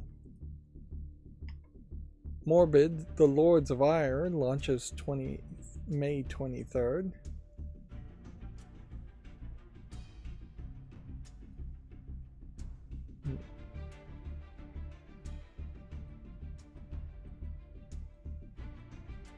It is a catch-22. Like, if I was gonna say don't make YouTube Shorts because it doesn't have a release date right now that's been updated on the Steam page, that's a bad way to do it. I should make a new YouTube Short if an actual date has been announced, even if the information really hasn't changed.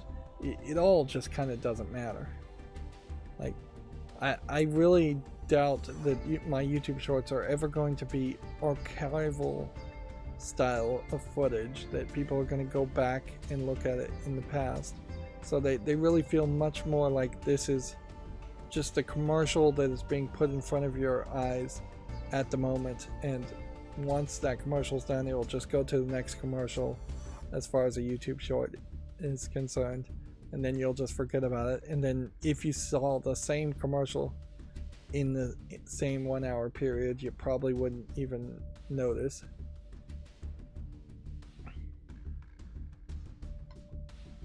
Whisker Waters launches April 19th.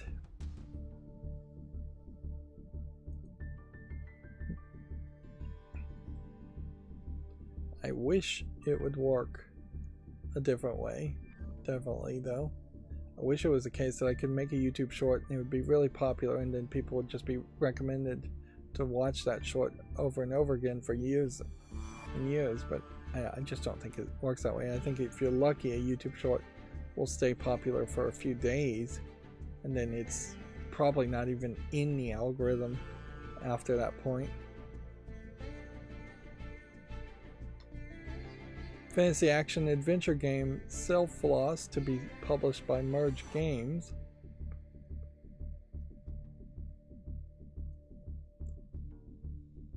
If it was inherently the case that some shorts could stay around forever, something like the Rickroll as a YouTube short would be way too popular always.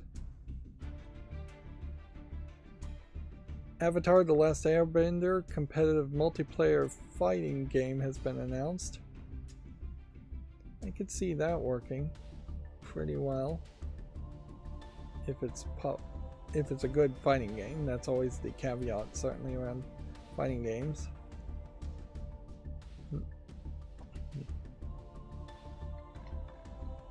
Famitsu sales from February 5th to February 11th, 2024 have been updated on Gamatsu. Let's see what's new. Helldivers 2 making the 20th spot for PS5, and that's really the only thing that changes.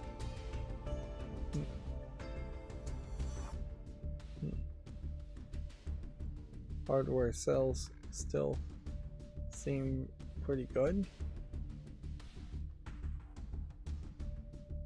If the PlayStation 5 at this point feels like they're going to see sales decline, then that is probably an admission that the overall sales of 4.5 million PS5s, even if you add in a few more digital editions to get it to 5 million, that's not going to catch up with the OLED model of the Switch, which is at 6.6 million, or the Switch Lites, which would then bump up Switch total sales to 12 million, or the original sales of the Switch, which is another 19 million. So you're talking 31 million units in total compared to maybe 10 million units. And if that's the total hardware sales of those consoles in Japan, it does also speak to the theoretical maximum that any one game could really sell. Yeah, about 20 million people, I would suspect, could buy a game in Japan. Japan is a small country, certainly, but yeah, if every single person on the planet who could buy a video game bought a single video game, it still would probably just be in the high hundreds of millions numbers. So that gives me some insight on the scale, I guess. Guilt is coming to the Switch on March 14th.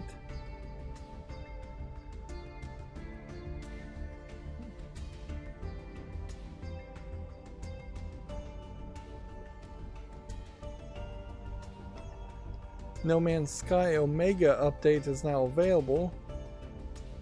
So that's expeditions overhaul, new on-planet missions, claimable pirate freighters, and more. Yeah. Between Starfield and No Man's Sky, pick No Man's Sky by a long mile. And there's very little hope that Starfield would ever, even over the course of 5 to 10 years, have enough polish to it that it would be as good or better than what Starfield is right now. Well, can I even play No Man's Sky? Let's check that on Steam. Yes, I can play No Man's Sky. Have I put it on the wish list? No. Probably at some point just determined it wasn't worth my time, which is still probably true. But man, you look at these screenshots and this looks way more interesting than the screenshots of Starfield.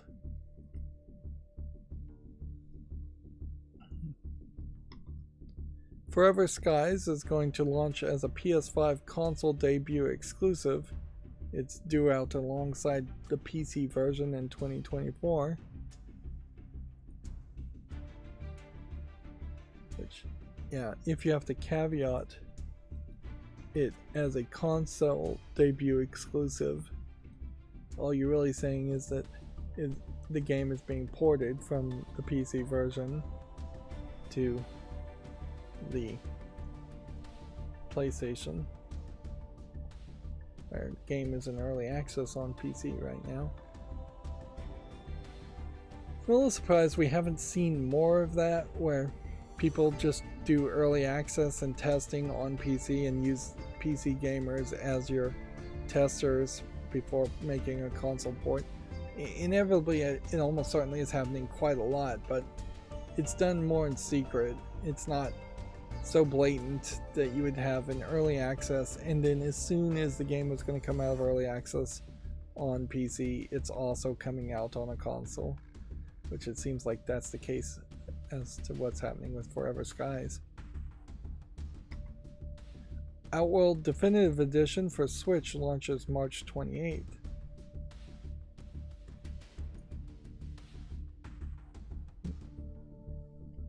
Let's see.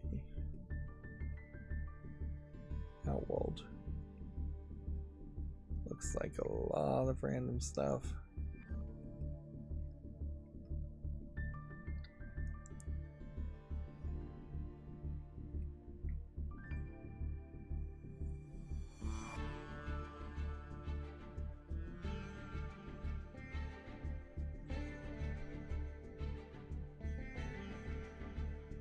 Let's continue. Microsoft is bringing 4 games to rival platforms. Diablo 4 coming to Xbox Game Pass on March 28th, and future Xbox hardware has been teased. Action-adventure game Waltz and Jam has been announced for PC.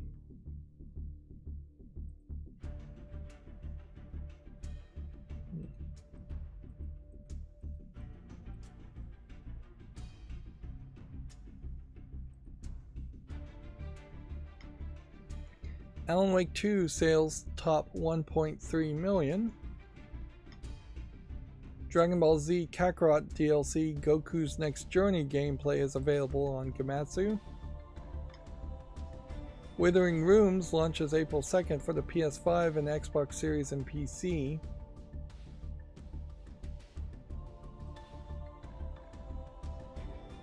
It's actually quite a lot of Gematsu articles today and pointing to actual games of perhaps some actual interest. Unicord Overlord details more characters, battle stages, skills, and tactics. White Day 2, The Flower That Tells Lies Complete Edition is coming to the PS5 and Xbox Series in 2024.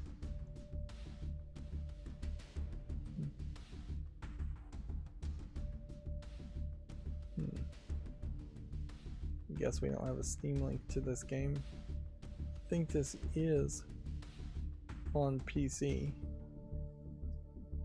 but there's no Steam link here. I do think I want to get into the White Day series. There's a long list of game series I want to play in a short amount of time, certainly, that I seem to have. Rivals 2 adds Clarion and Loxodont. What is Rivals 2? That's the question.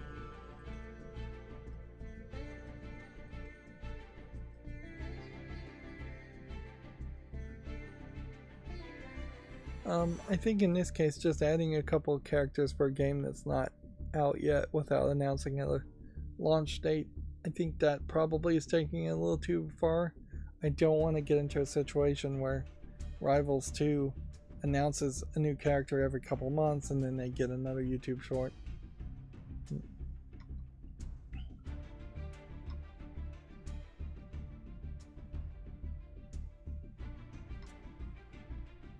Okay, so we're not at the end of the show quite yet. We still need to go through the GameDeveloper.com articles, but then we'll be done. And my image and banners are messed up. I do question if maybe I should just give up on the banners. I like them and they help for more of a framing reason than anything else, to not have to crop or stretch or skew the image of the web page I'm looking at. But yeah, I need to spend the extra time at some point to fix the order of how the web tabs open, and then that will fix the order of how the banners activate. Anyways, let's hurry up and finish GameDeveloper.com articles. XZA/UM writers allege the studio has become a cold, careless company. Xbox confirms multi-platform push for 4 first-party games. Alan Wake 2 has written up 1.3 million copies sold. Metro Exodus hits 10 million copies sold. There's a report that ZA/UM will lay off 25% of the staff after recent project cancellation. Bandai Namco posts third quarter slump despite early Tekken 8 success. So I guess they were hoping for success in Tekken 8.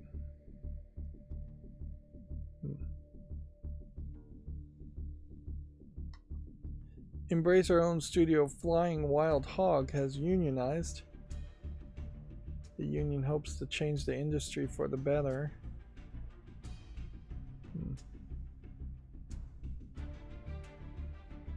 Yeah.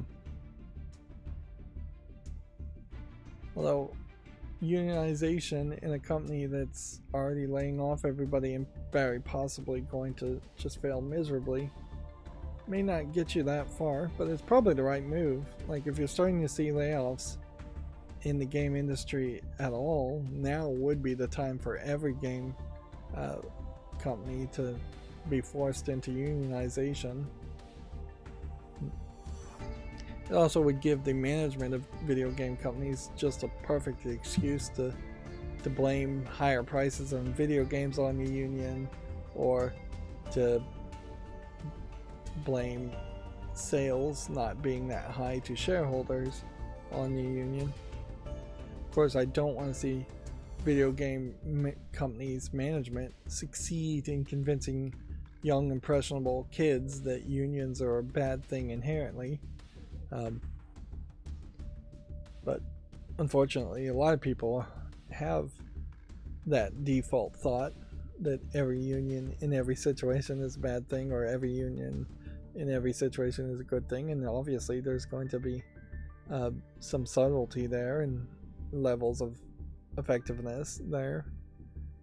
Only a Sith speaks in absolutes. To use that quote a second time, do a callback. The Big Index 2024 articles for game music composers at Gamatsu.com. Starbreeze admits Payday 3 is massively underperforming. Embracer says it's looking out for shareholders after cutting almost 1,400 jobs. PlayStation chairman says the company needs more aggressive PC approach. I still haven't actually changed it to include GameDeveloper.com articles as clips, which I probably should do that. It's really just getting around to it. It's not really an actual hesitation. Alright, well, that's going to be it for this show. As always, I ask you to like, share, subscribe, comment, and watch every second of my videos, because that helps me with the almighty YouTube algorithm. If you want to support me even further outside of Google, there should be a link to Patreon down below. Thank you for watching. Have a good